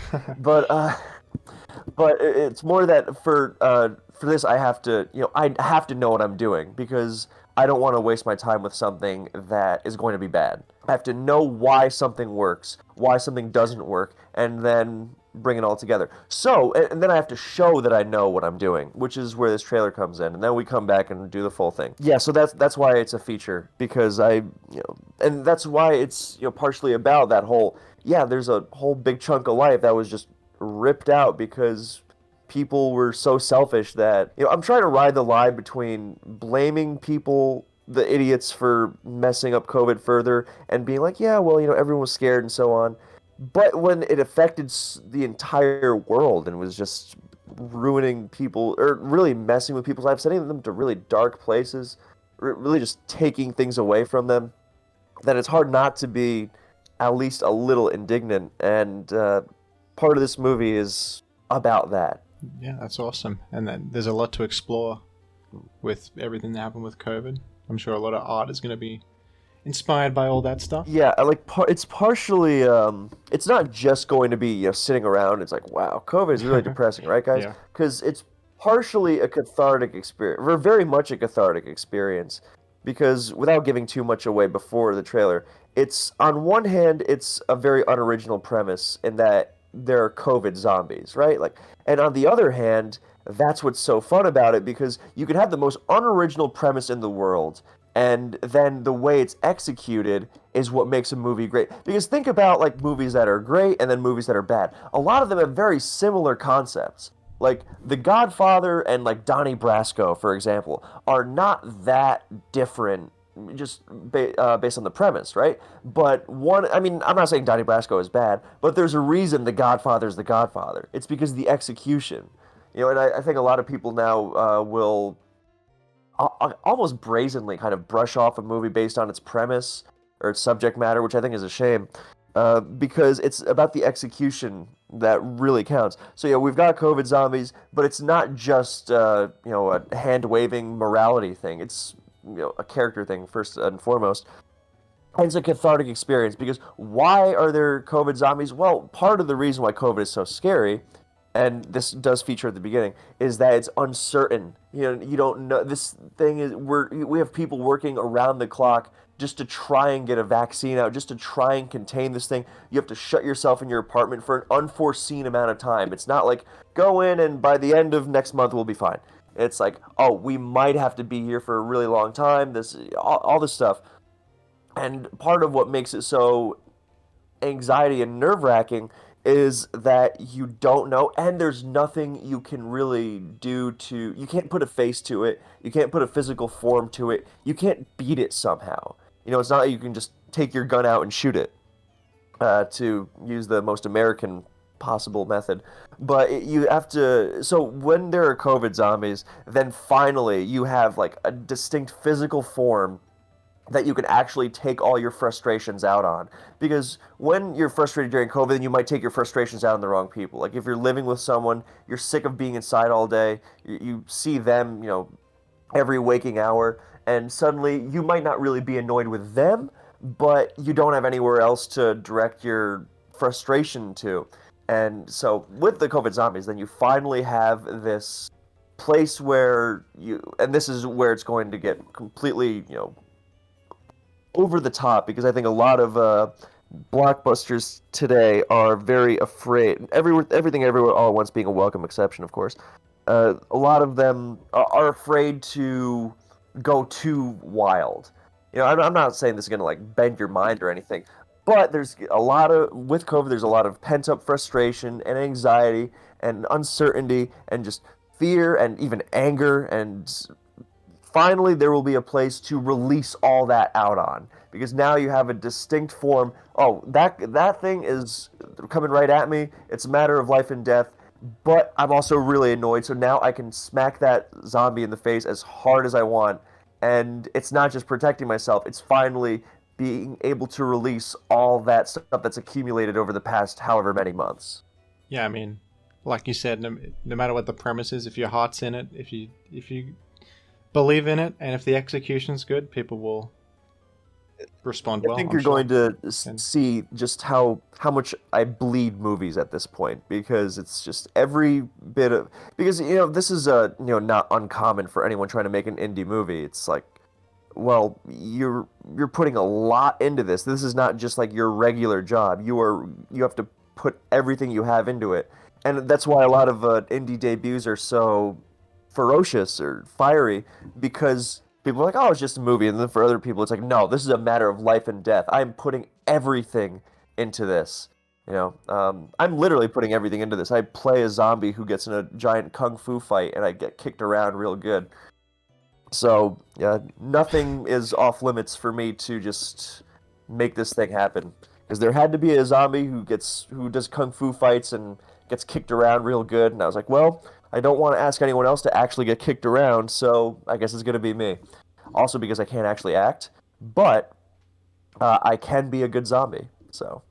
Well, I look forward to seeing the trailer. Yeah, me too. Stay tuned for that, folks. The logistical part is a nightmare, of course. There's nothing more obnoxious than the preparation part of a movie. It's obnoxious, but it's exhilarating. It's it's a great balance. And this is again where I can always bring it back to Pokemon, because it's like, oh yeah, it's like it's really annoying sometimes, but oh, when it works, it's just there's nothing better, right? So Pokemon has been preparing me for this all these years. Yeah, when you said COVID movie, my mind went to like, I don't know, The Lighthouse or like The Host. The Lighthouse is a great example. Well, it's not fully The Lighthouse, because simply because in The Lighthouse, then you have well, obviously it's not directly about COVID because it came out before, duh. But the climax in that is a lot less explosive, I would say. Even though, like, obviously the premise is really similar to, oh yeah, these two guys are locked up, they don't know how much time has passed, and all that stuff. And yeah, so there is a lot of similarity there, but this is just going to be, it's a lot more, actually Pattinson both of them get pretty bug-eyed and wild in that one, so might be due for a rewatch. What I was going to say is like The Lighthouse and The Host are more serious in tone, more like the darker sides of like the isolation and maybe the impact of a virus in The Host. Your movie sounds more like almost comedic or action-packed. Yeah, for sure. Yeah, it is a comedy. I mean, it's not just funny start to finish, just because I think if it was just like laughing at COVID the whole time, then it would run the risk of being too ironic or too above it all, and I don't like that approach at all, because the whole point is to be empathetic for what literally everyone on the planet went through, right? So you have to, that's where a shared cathartic experience comes from. That doesn't mean you can't laugh at it, of course. I mean, part of it is funny. It's like people not believing that it's real, even when it's literally running right at them. But yeah, so but you have to have the serious moments, because when you have the serious moments, then you know who the people are. And then when you know who the people are, you care what's happening to them. Because if you could just take a very generic premise of like, you know, John Smith is going through, life, and he's just like walking down the street. Oh my God, COVID zombies! And you would be like, oh, that's pretty funny. And so now he's got to fight COVID zombies. Yeah, that's a little. You get some catharsis out of that, because it's technically the same experience but filtered through a zombie lens. But if it's just a joke the whole time, then it won't really stick with you as much. Because a lot of my favorite movies are stuff that goes into genre territory, but it has really strong character, because you have all the excitement of the genre stuff being filtered through the lens of an actual character going through something. Then that heightens both of those things, and you get the full crux of an experience. And that's what's most powerfully resonant for me, at least. And I know for a lot of other people. The generic horror movie premise of, yeah, it's a bunch of teenagers, getting just killed in a cabin, right? And I mean, yeah, that not to say that there's anything wrong with that. Of course, God no. I mean, one of my favorite movies is that are the Evil Dead trilogy. But the general idea is that when you care more than you care, when you care about them, then you care about what they're going through. Because if you don't care about them, then you are watching a movie where you're just waiting for quote unquote the good stuff, right? Alien would not be as great as it is if it was just the alien just trying to kill them for 2 hours. It shows up on screen for like 4.5 minutes total, whatever it is. Those spaces in between have to really have something to it. The scares themselves mean so much more when they're attached to an actual person, as opposed to, because then it just becomes more of an abstract exercise. Yeah, I'll stop there because I realize I'm already ranting a lot. And I do like those movies, don't get me wrong, where the characters are just kind of cutouts to be destroyed. I don't think there's anything wrong with them. It's just that I personally get more out of the ones that take that really go all the way, that really delve all in. Yeah, that's the heart of movies, like a situation you've never been in, but the people are relatable in some way. There's humanity. Exactly. Even ridiculous, or I hesitate to even call them ridiculous. Even situations that we would realistically never be a part of. That's where we find so much humanity and real human experience. I mean, like recently I got to see Akira on the big screen for the first time, which was amazing experience. But and that movie is about a kid who gets psychic powers. Kids and like adult babies and with psychic powers and like this cosmic incomprehensible entity. And people are like, oh, it's not realistic. It's like, look, talk about missing the point. It's like if all you, I think people who just demand like documentary realism in all their stuff are just. Not that, look, if that's your thing, that's your thing. Not that there's anything wrong with that, but I think it ties into how the whole idea of whether something needs to be realistic or not, or something, and the idea of whether something needs to be realistic or not, then is closely related to whether something is directly identifiable by you.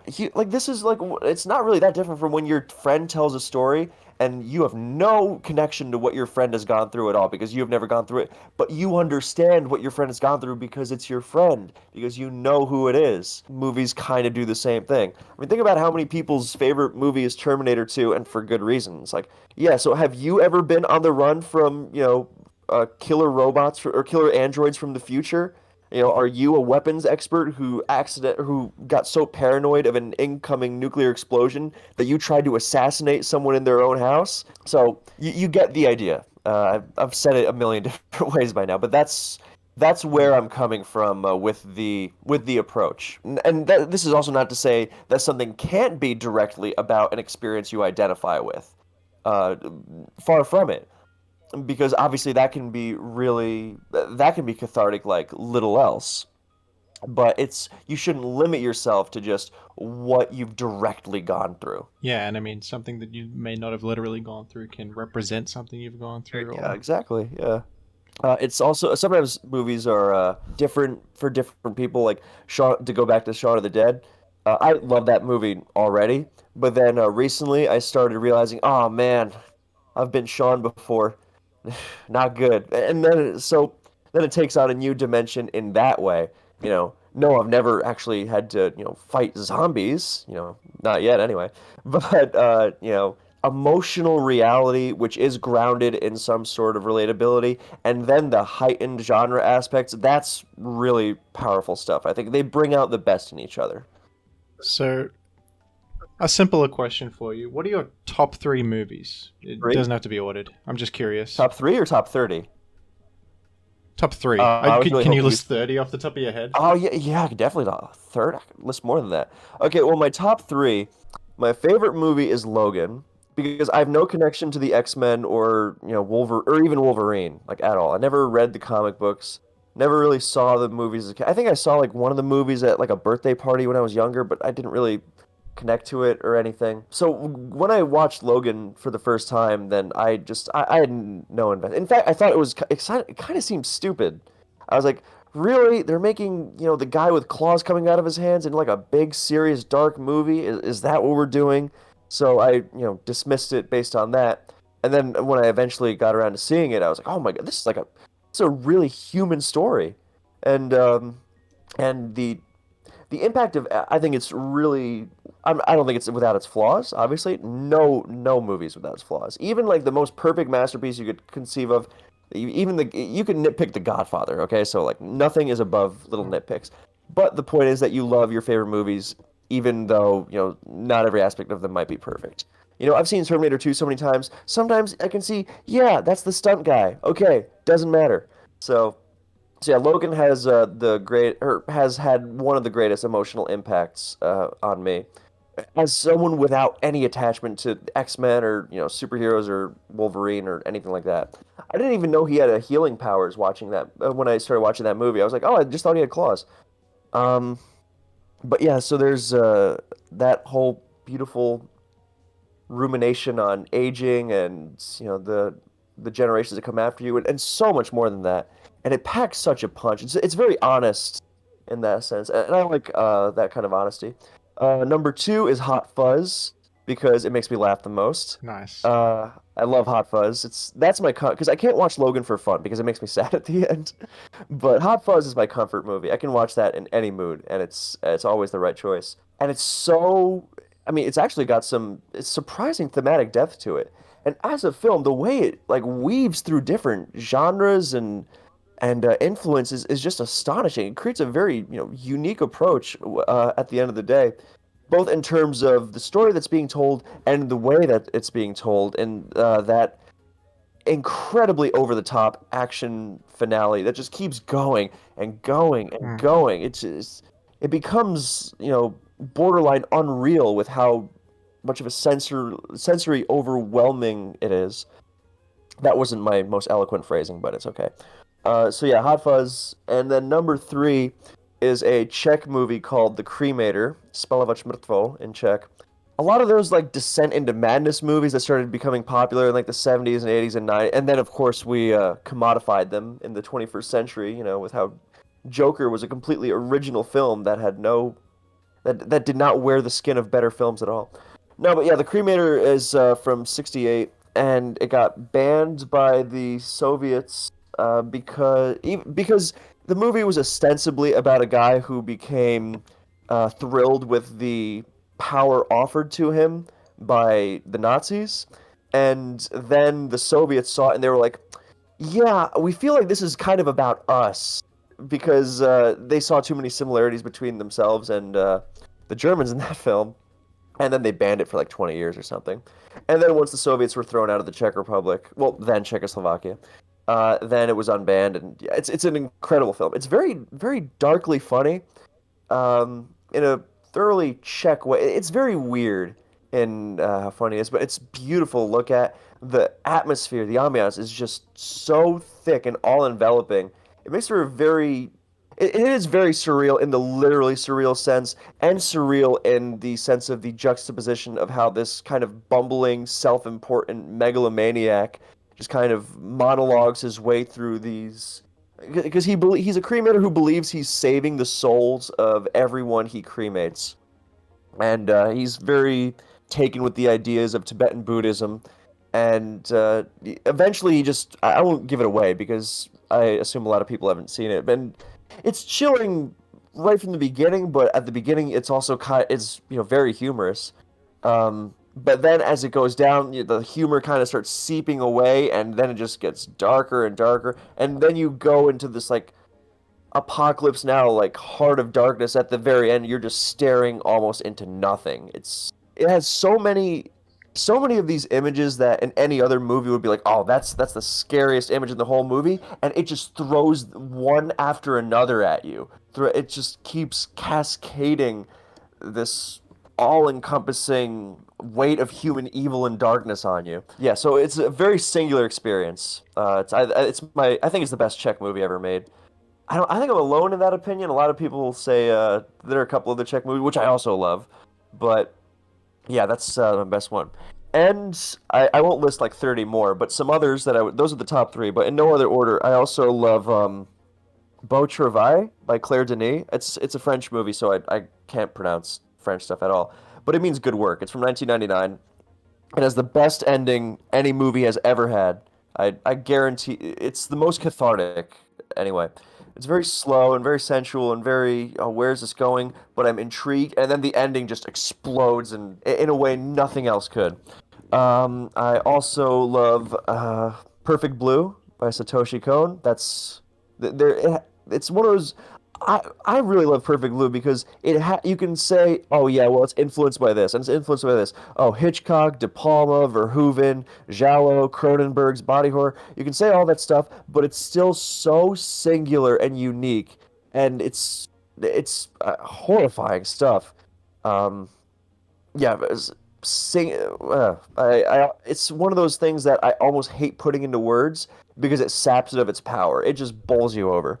Um, let's see what else. Taxi Driver, obviously. It's like, yeah, it's Taxi Driver, you know. Jean Dielman by Chantal Akerman. Oh, I've heard of that one. Oh, cause I love like pretty much everything I've seen by Chantal Akerman, but that one's an experience. And people say, "Oh, Isn't it like 3 hours of a woman cleaning a house or something?" Three Like, hours it's and kind of 20 minutes of controversial. a woman cleaning her house, actually. Yeah. Yeah, but it's not just of her cleaning her house. I mean, obviously that is a big part of what it is, but it's what you get out. I mean, obviously it's a challenging watch, but I remember sitting down one evening, like, all right, this is the evening where I watch it, and I was watching. I was like, it's kind of like it's sucking me into. I'm. That was when I started feeling it. You know, I am not a middle-aged widowed house or a middle-aged widow with an inattentive son who is so beholden to her previous way of life that was forced upon her that I don't know what else to do except to clean my house and just make sure everything's in order. And then like when she has like an hour of free time, then she doesn't know what to do with herself and she starts becoming anxious and starts having this kind of breakdown in a very subtle way, of course. And but when I'm watching that movie, I get it. I'm in it. So, and that's the power of movies, directly communicating emotion like that. So yeah, Jean Dielman is amazing. What else? I really, really like this movie called The Watermelon Woman by Cheryl Dunye, and I won't spoil it because I'll just say it's a documentary, or it's a documentary with a documentary approach. It's very verite, I guess, if I want to sound pretentious, but that's an incredible film. It's very likable. It's very easy to watch because there's like the conception that people think great movies are only the kinds that they're all 3 hours long and they're all artsy and incomprehensible and depressing. Yeah, and yeah, okay. I also like Satan Tango, right? I wouldn't say it's in my like 30 favorites or anything, but it's up there. But like the Watermelon Woman is like fun. It's breezy. It's very easy. It's very bold, and I really appreciate that. Speaking of likable stuff, I mean, I love Mary Poppins too. It's genuinely in my favorite favorites. I love Mary Poppins. I like The Incredibles. I don't have many childhood favorites that I still like as an adult. Sometimes I'll catch a glimpse of something I liked as a kid. It's like, don't really like that one as much now. But like The Incredibles and Mary Poppins, I mean, just like, oh yeah, these are amazing. Let's The see. Incredibles is The excellent. The Incredibles is better than any Marvel movie. Okay, like I will fight anyone on that. Um, This kind of ties in with what you said earlier about like a relatable set of characters. I love the whole like aspect of the just like a normal family, but they got superpowers. exactly. It's It's just an awesome idea. Yeah, exactly like you care more about the genre stuff when you realize there are real people doing the genre stuff. Um, Yeah, so then I love Argento's Suspiria. That's a magical experience. Harakiri, that the greatest. Oh my God, it's so good. Yeah. And Fallen Angels by Wong Kar-wai. That's just magic. Um, and I'll finish by giving the standard film buff answer of anything by Andrei Tarkovsky. But my favorite is not Stalker, but it is actually Nostalgia. That's there are images in Nostalgia that just like burn directly through to my soul, and that's those are the power of movies. Oh, and also Clerks, because I love Clerks. Clerks is inspiring. Oh, and Do the Right Thing. Do the Right Thing is the most alive movie there ever is. There ever has been, rather. And another crazy Japanese movie called Belladonna of Sadness. That is a wild, wild, wild ride. And Under the Skin. I love Under the Skin.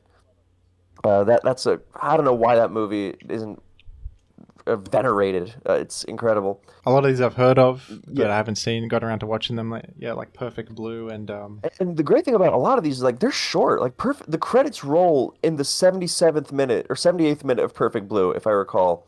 So like they're not like yeah, Jean Dielman is really long and slow, but like most of them are like they're breezy. Like the Watermelon Woman is like a clean hour and a half. So yeah, there's so much I love, and I could just like I was really thinking of starting a movie channel recently, not for more money, even though because it would take too long for it to get monetized, but just for fun, you know. And then every time I think, oh, let me do that, then I'm like, let me watch a movie instead. But yeah. Oh, and I swear I'm almost done with this, but I also love Twin Peaks Fire Walk with Me. That's the best thing David Lynch has ever done. I also love Mulholland Drive, obviously, and Eraserhead, and but Fire Walk with Me is just oh, and Blue Velvet. I saw that on the big screen recently. Transformative. But yeah, Fire Walk with Me is amazing. And in my opinion, the best horror movie of all time is John Carpenter's The Thing. Yeah, and now I'm done, I swear. That was 30, right? That was close to 30. that was, yeah, something like that. I do love The Thing. The Thing is so good. I've seen The Thing on the big screen 3 times. I don't know what it is about Prague that makes them want to play The Thing all the time, but I'm not complaining. The only time I skipped out on seeing The Thing was when it was the same day as a Blade Runner double feature, and I hadn't seen that on the big screen yet. Oh, also Drive and Blade Runner 2049 because I'm a Ryan Gosling truther. Yeah, I'm one of those guys. Um, you know, Not blindly idealizing, because no, I would not want to hang out with the driver because he is, the whole tendency towards violence thing is, more than a little bit of a red flag. But, that does not mean the movie does not have its magic. And while I'm at it, I also love Only God Forgives. That's not like a 5-star movie for me, but it's really, really good and divisive. And, okay, I want to get one more in there. I know I said I was done, but one last thing in there. And I will say oh, Daisies. That's another Czech movie by Věra Chytilová. Now that is a crazy, crazy. I think Criterion just did a release of it, like a remaster or something. But that's another movie that was banned by the Soviets because they were like, yeah, I don't like how much this criticizes us. So yeah, Daisies is amazing. Seek that. That one's also really short. It's like under 80 minutes or something, and it's wild. It is. And it's hilarious too. So, yeah. Super artsy movies don't necessarily need to be long and slow and boring. Although, I don't find long and slow to be boring. That's a personal taste. Okay, I swear that's all I'll mention for now. I'll have to watch this back and add some of those to my list. Some of them are already on there, but some I haven't heard of and sound intriguing. Mm-hmm. The Czech ones, I haven't seen a Czech movie before, I don't think. So They're really good. They're really good. Anything more recent releases that you've enjoyed? Like Well, yes. last couple of years? Well, recent as in this year or in the last couple of years? Maybe a couple of years. I don't know if I've seen anything. I saw like 3,000 Years of Longing. I is like the 3,000 most Years of recent thing Longing. I saw. Yeah, I saw that when it came out here like 2 months ago or something. Yeah, I like that movie. Let's see. Well, my favorite thing of like the last 2 years was the French movie Happening. That one bowled me over. And there's a lot I like from last year's, but last year I also really liked The Suicide Squad because the first Suicide Squad was obviously one of the worst things ever, and I don't have any connection to like DC characters or anything, but the sheer vivacity with which that movie was made was just So wonderful. So I had so much fun with it. That does look like a fun one. I haven't seen it yet. It's such a blast. It's look like if the Marvel movies were all like the Suicide Squad, I would be their biggest defender. I would not hear a word against them. Yeah, it's just if oh, it's so fun. Let's see. From this year, I really like Decision to Leave. That was great. Yeah, Everything Everywhere All at Once is, deserving of all the hype it gets, obviously. I really like Nope this year. I was surprised at how mixed people were on it. I guess because it's not as, straightforward. It is subtle in a weird way. It is like a subtle giant alien invasion movie, which which is straight, but that's what I appreciate about it. One of the many things I appreciate about it. There's, whenever someone says the reason why this movie is good, it's like, no, that's one of the reasons this movie's so good. Um, yeah, a few years I gotta ago. check that one out. Oh, it's great. It's great. It, to go back to 2019, I really liked Once Upon a Time in Hollywood because I'm kind of split on Tarantino as I get older, but I was like, this movie is so strangely sensitive, and the pace is just fantastic. And I know a lot of people were like, oh, it doesn't have like the wit of his like back and forth dialogue, and I was just like, yeah, well, you can't do that forever and all. And I honestly, I think it's his best movie, so I really like that one. I think like Leo DiCaprio performances can get a bit samey, But but I that one loved his was performance in that one. exactly. It's like his most down to earth character, I know, and yeah, he's so relatable. yeah. Speaking of misunderstood stuff, then The Irishman. I mean, because Oh, so people, good. I know. And whenever I see, oh, it was just another mob flick. Oh, the CGI looks weird. Oh, De Niro doesn't look realistic, curb stomping that guy. And I'm just like, that's like the whole idea is that he's looking back on his life and he's regretting it. Like, how can you say this is just another mob flick? This is about an old guy who's just thinking of his involvement with the mob his whole life and just thinking about how empty and how much of a shell, how much of a ghost it's left him. It was like that finale is so emotionally overwhelmed. I mean, when his daughter just doesn't even want to see it. Oh my God, horrible. Yeah, the last hour of that movie was really beautiful, I thought. Yeah, so yeah, I love something like that. The Lighthouse, obviously. 2019 was just a great year. I finally got around to watching Portrait of a Lady on Fire this year, and I loved it.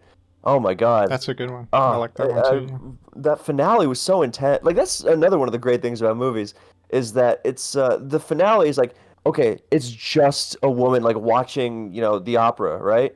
And then you watch it and it's like my heart was about to rip out of my chest watching this woman Yeah. watch the opera. Like, oh my God. Incredible stuff. There's so much tension and emotional honesty. That's most of what I look for. Or a lot of what I look for in a movie. Because whenever something is like cloyingly manipulative, then or too ironic or above it all, then that's something. I mean, I can still appreciate a movie like that, but it just kind of is off-putting. It's not a quality I love. Oh, are you ready for a really hot take? Actually, I have two really hot takes. Sure. I really liked Men from the Alex Garland movie from this year. I thought it was really good. I mean, like, politics aside, I don't know. I'm not saying that this movie is without politics or that politics are not important, but rather I'm saying that I'm not saying I necessarily agree with the movie's presentation. If the movie does have a simplistic presentation of its issue, I don't know that that's necessarily the case. I think it might have the case, but I thought as an experience, it was incredible because it's a Tarkovsky-inspired horror film and I thought it had a lot of surprisingly poignant moments to what was largely an atmospheric exercise. But even when someone says, "Oh, this movie's just a stylistic exercise or an atmospheric exercise or a technical exercise or whatever," I still think there's emotion to be found within that atmosphere because that atmosphere did not just come out of nowhere. It is not just soulless, and I think there's a lot of emotion and a lot of honesty that extends beyond just its subject matter to its approach. And I mean that finale, just when it completely collapses in on itself. Oh, I loved it. So I really like that. And I also liked Blonde, which I know is getting absolutely raked over the coals, but I thought it was great. First of all, I love the book. I think the book is better. And my complaints with Blonde are mostly that I wish it was longer, and I wish that it divulged a little from its I mean, it is very tone poemy throughout. Because I know it's like a mood piece of what she went through and everything, but I wish it divulged a little bit. But I think it's very true to the material, and I think the book is incredible. I like Judas and the Black Messiah. That was intense. Some of the sequences in that were just unbearably just like mostly when they're facing off against the cops in the building. Like I thought the way that the tension was built in that was just incredible. That one is a standout for me in the past couple of years. I really got a lot out of that movie. Yeah, I did I too think. because I'm a big fan of Lakeith Stanfield's, and because Sorry to Bother You is another one of my favorites from the last 4 or so years. So I really like when he gets like a big role and not because like he's great in like Knives Out or whatever, like when he's in a side role, but like when they put him front and center, he's great. I mean, Dan Kaluuya is obviously incredible too. I like this weird little horror movie called Freaky, where Vince Vaughn and this girl. Vince Vaughn is a serial killer, and then he switches bodies with this like teenage high school girl. That was pretty fun. But yeah, there's like for all the discussion about how movies, I think big movies are struggling with like the intellectual property, just devouring everything smaller. But and the bigger problem is more that a lot of people don't want to seek out stuff that's less instantly available, but the rewards for doing so are just so immense. Yeah, to speak on what you just said, like I think, yeah, even though we're getting in a very cynical era with the most popular movies you see these days, I think we're also in a bit of a golden age for like Like indie indie movies. stuff, And yeah, because it's so much easier to access it with. I mean, every day I Google search stuff playing near me. So like if something has just come out of a festival and it's on a big screen around here, I will go see it instantly. That's how I saw 3,000 Years of Longing, Decision to Leave, and Triangle of Sadness within 3 days of each other. That was a good weekend. But yeah, so like that part is really good because it does bother me a little how much like the big franchises are devouring the biggest screens, but it's also great how much stuff. I mean, yeah, maybe you're not going to see it on a big screen. Maybe you have to stream it at home, but you're still getting to see it. Oh, I loved because South Korean films are really popular now, and I like Parasite and stuff like that. But my favorite of the last several years is Burning by Chang Dong-lee. Incredible film, incredible because I really love Michelangelo Antonioni, and this was like one of those, but just like really, really pushed further and further, and I love that. And in terms of older Korean films, I also love Memories of Murder, but we're talking more recent years. I'm a big fan of Memories of Murder. Yeah, Memories of You were talking earlier about your favorite movie ending. I think that's mine. Memories of Murder's ending. I thought was really that one's brilliant. so good, isn't it? And they finally caught the guy, right? I remember like last year or the year before they finally caught the guy who they had been chasing in Memories of Murder. Yeah, that was quite recent, but like Yeah. for so long it was a mystery. That's such a messed up ending. I like those endings where they really challenge the viewer and just like kind of Mm. drag the viewer in to what they're watching. Because in that one it directly challenges you because like the guy who got arrested, he probably saw that movie. He was like, oh well, they know I'm still out there, and and then the sense of paranoia it sows. Even if you know that you're not, you're just like, oh my God, the guy could be sitting next to me right now. And the build Yeah, up to that is just astonishing too. it's such So an elegant way to say so much in like such a simple little like shot. It's I just know it's so that's so another smart. I love it. that's another thing I love about that's unique to movies in that when you can say so much without words, like I don't just mean like in a form that doesn't use words, but without dialogue even. And I think a lot of the most profoundly impactful moments that I've experienced in movies have been with with scenes that have minimal or no dialogue at all.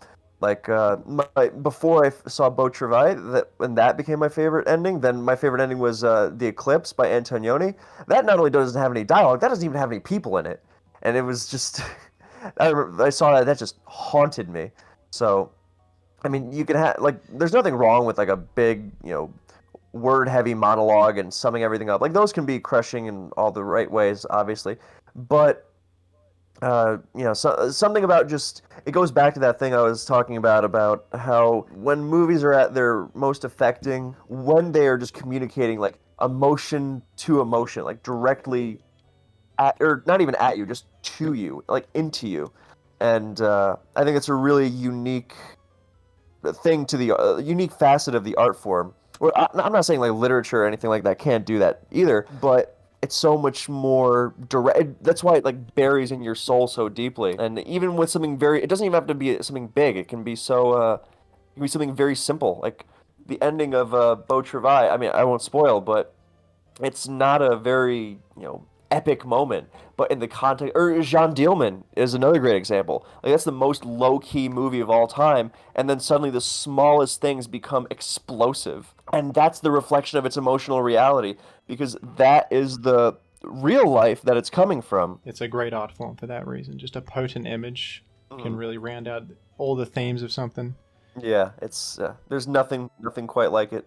It's like as much as because literature obviously has strengths that movies cannot hope to replicate, and that's unique to them. But so that's why I think that if you're gonna write something that's like really, dialogue heavy and wordy, and it's like make it a play. I'm not saying you can't make it a movie. Obviously, I love wordy movies, but you can make sure that if you're making a movie, then you make the most of the medium you're making it in. That's another reason why I prefer movies to TV generally, because I know like TV is like the predominant cultural art form right now. And my problem with a lot of TV is that I enjoy a lot of it, but the reason I don't seek it out as heavily is that I think it doesn't make as much use of the audiovisual form, and that it's more content because it is a lot more about plot and dialogue and story and where it's going and suspense and all that stuff, in which a lot of my favorite movies are like, this doesn't even really have a plot. Like what's the plot of Suspiria? Like she goes to the ballet school and then there might be witches and then she wanders around and there may or may there's murder, but it's not really very coherent. And that kind of free-form dream experience is very, very unique to the audiovisual form. Whereas in a lot of TV, not that there's anything wrong with this, but it's so overwhelmingly in the form of dialogue, story, plot, then it's not for me as much. Especially because it can go on for a while. Like even yesterday, I was watching The Kingdom, the Lars von Trier miniseries, with his like version of Twin Peaks. Because they were playing it on a big screen here, and I was like, oh, that sounds interesting.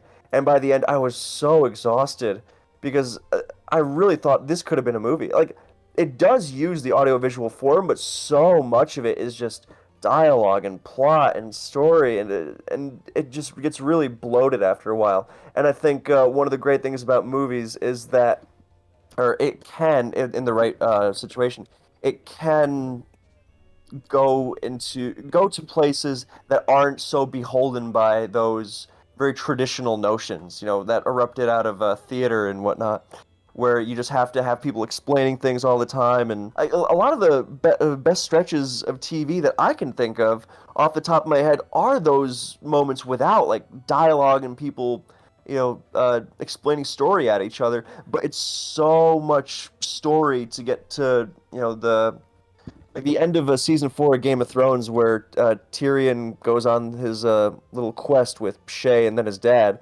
and like and even that, like the most memorable part of that, there's like not a word spoken. So, and I appreciate that movies go more into those kinds of realms on average. I guess if I had to pick a favorite show, well, besides 30 Rock, because that's a fun sitcom, but Too Old to Die Young, Nicholas Winding Refn's miniseries, because that is like, look, if shows and miniseries and whatever were more like that, like so slow without dialoguing and storying all over the place, because the plot of Too Old to Die Young, it's like 13 hours. This very easily could have been a 2-hour film, and the way that he stretches it out like that, now that kind of formal experimentation becomes a new mode of story altogether. And that is something I really, really appreciate about it, as opposed to literally just, there's so much story and we're just going to talk through it the whole time. That's something I did want to ask you about, so I'm glad you're talking about the whole TV versus movies thing. Nature of TV being more long form, it's going to be focused more on character development over a long period of time, and not even more like dialogue heavy. Not even character development necessarily, because like my favorite movies are the ones with like really strong characters. But I feel it does I kind guess of, plot details as well. yeah, exactly. All that. Because it feels less about what's most necessary for the emotional truth of the story and more about like catching people with hooky plot not contrivances, that's mean, but hooky plot twists and plot points, that's what I was looking for. Hooky plot points and like, snappy character moments that get turned into gifs. I don't want to say poppy because that's too elitist and snobbish, but it does definitely feel more like it's marketing towards people's enjoyability as opposed to vision of the emotional truth of a story, and that winds up with a lot of bloat, I find, because there's so many characters and it feels like a lot of the character side plots and arcs, so it's not necessarily the length for TV, it's that it uses its length too freely, rather, because a movie is like, if I want to push this past 2 hours, I'm going to start facing struggles.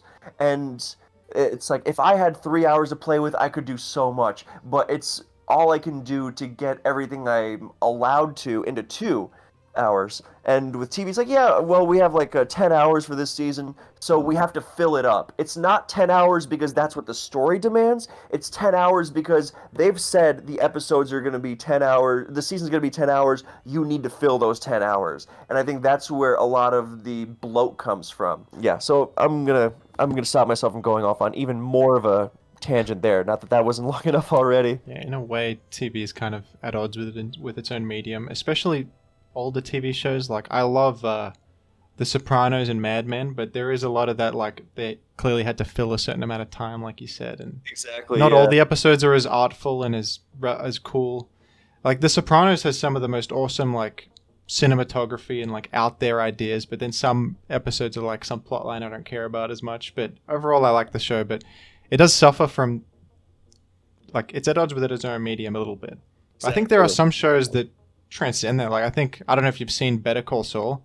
I think that's the best show I've Better Call seen. Saul does that. I can believe that because Breaking Bad is one of the few that I can say, yeah, okay, well this actually Breaking Bad is weird because it has all these plot lines, but they're related. It's all contained. You don't have like let's introduce this little Yes, side character just for the sake of, exploring something else. Breaking Bad definitely stuck to its vision, which I appreciate.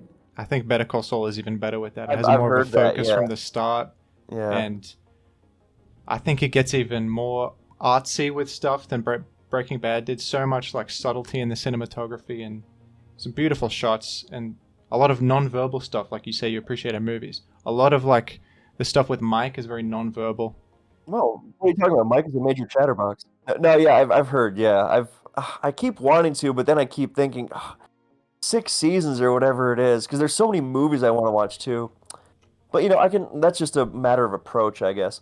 But yeah, like the Sopranos thing, it's like, yeah, there's so much in the Sopranos that I find great and interesting, and then it veers off into, and I'm just like, this is not fleshing out a world. Like there are movies that can flesh out entire worlds so easily in 2 hours, and there is a difference between taking your time and being well paced and slow paced, and then just being indulgent because you're killing time. So yeah, I will get around to Better Call Saul at some point. I'm sure it's maybe I'll just Yeah. like watch an episode each night when it's too late to watch a full movie or something like that.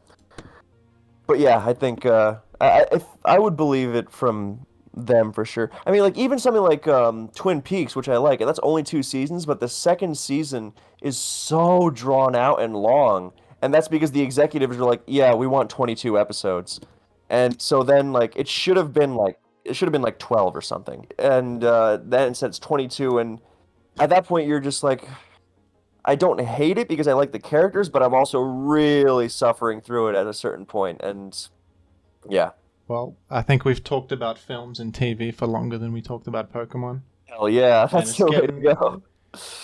it's getting a bit late here. As much as I'd love to I could talk about this for a long time. I'm sure you could as well. But I Me think, too, yeah. When I start up the movie channel, then we'll do that. I think you definitely should make content about movies. I think you could definitely just click record and just vibe it, which is hard for me to do, but for you it seems effortless. I was gonna take the name Hot Take Cinema just because I was just gonna like blast about hot takes about like why you are stupid if you like Batman Begins or something. I don't even know if that's true. I haven't even seen Batman Begins because I don't want to. But just because I think The Dark Knight is okay, I think it's like, yeah, okay, I get it. It's like Heat, but with Batman. And, you know, you've got some good Joker stuff going on there. But, I mean, talk about bloat. But it's a good movie, not a great movie. Don't really need to see the... And I think Dark Knight Rises is terrible, so... but, yeah, so, like, I would just, like, throw out hot takes like that just for, you know... But, because I would actually believe the stuff I would say. I wouldn't just say Batman Begins sucks without watching it. But then I found out I think the name Hot Take Cinema is already taken. That was really disappointing. But, you know, I'll find something. Yeah. Damn, that's a catchy name. That would have been good. It is, But I right? guess Yeah. it's not surprising that it's taken. That's kind of, yeah. Oh, well. Yeah, I would recommend you do that for sure. I think people would like it too. Yeah. People just like hearing you talk, and yeah, you're very passionate about films. I know. think. I put people to sleep on my own channel, so yeah, I guess, you know, I'll just put them to sleep. Maybe I can just talk about anything, and they'll just be like, "Oh yeah, this is my lullaby." I'll start talking about this one time when I was 15 and I took a trip, and it was really boring the whole time. They're like, "Yeah, keep talking." Absolutely. Well, thank you very much for coming on. This is my longest episode yet, but I wanted to keep it going. Yeah. Yeah. Yeah, I think I should probably go eat something. All right. All right, man. Take care. Thanks for having me. The money got different, 'cause of what I'm spending. The money got different, Oh, it's 'cause of what I'm Magneton! spending. Whoa! The money KO got by one different, hit! It 'cause scattered of what I'm spikes! spending. The money got different, 'cause of what I'm spending.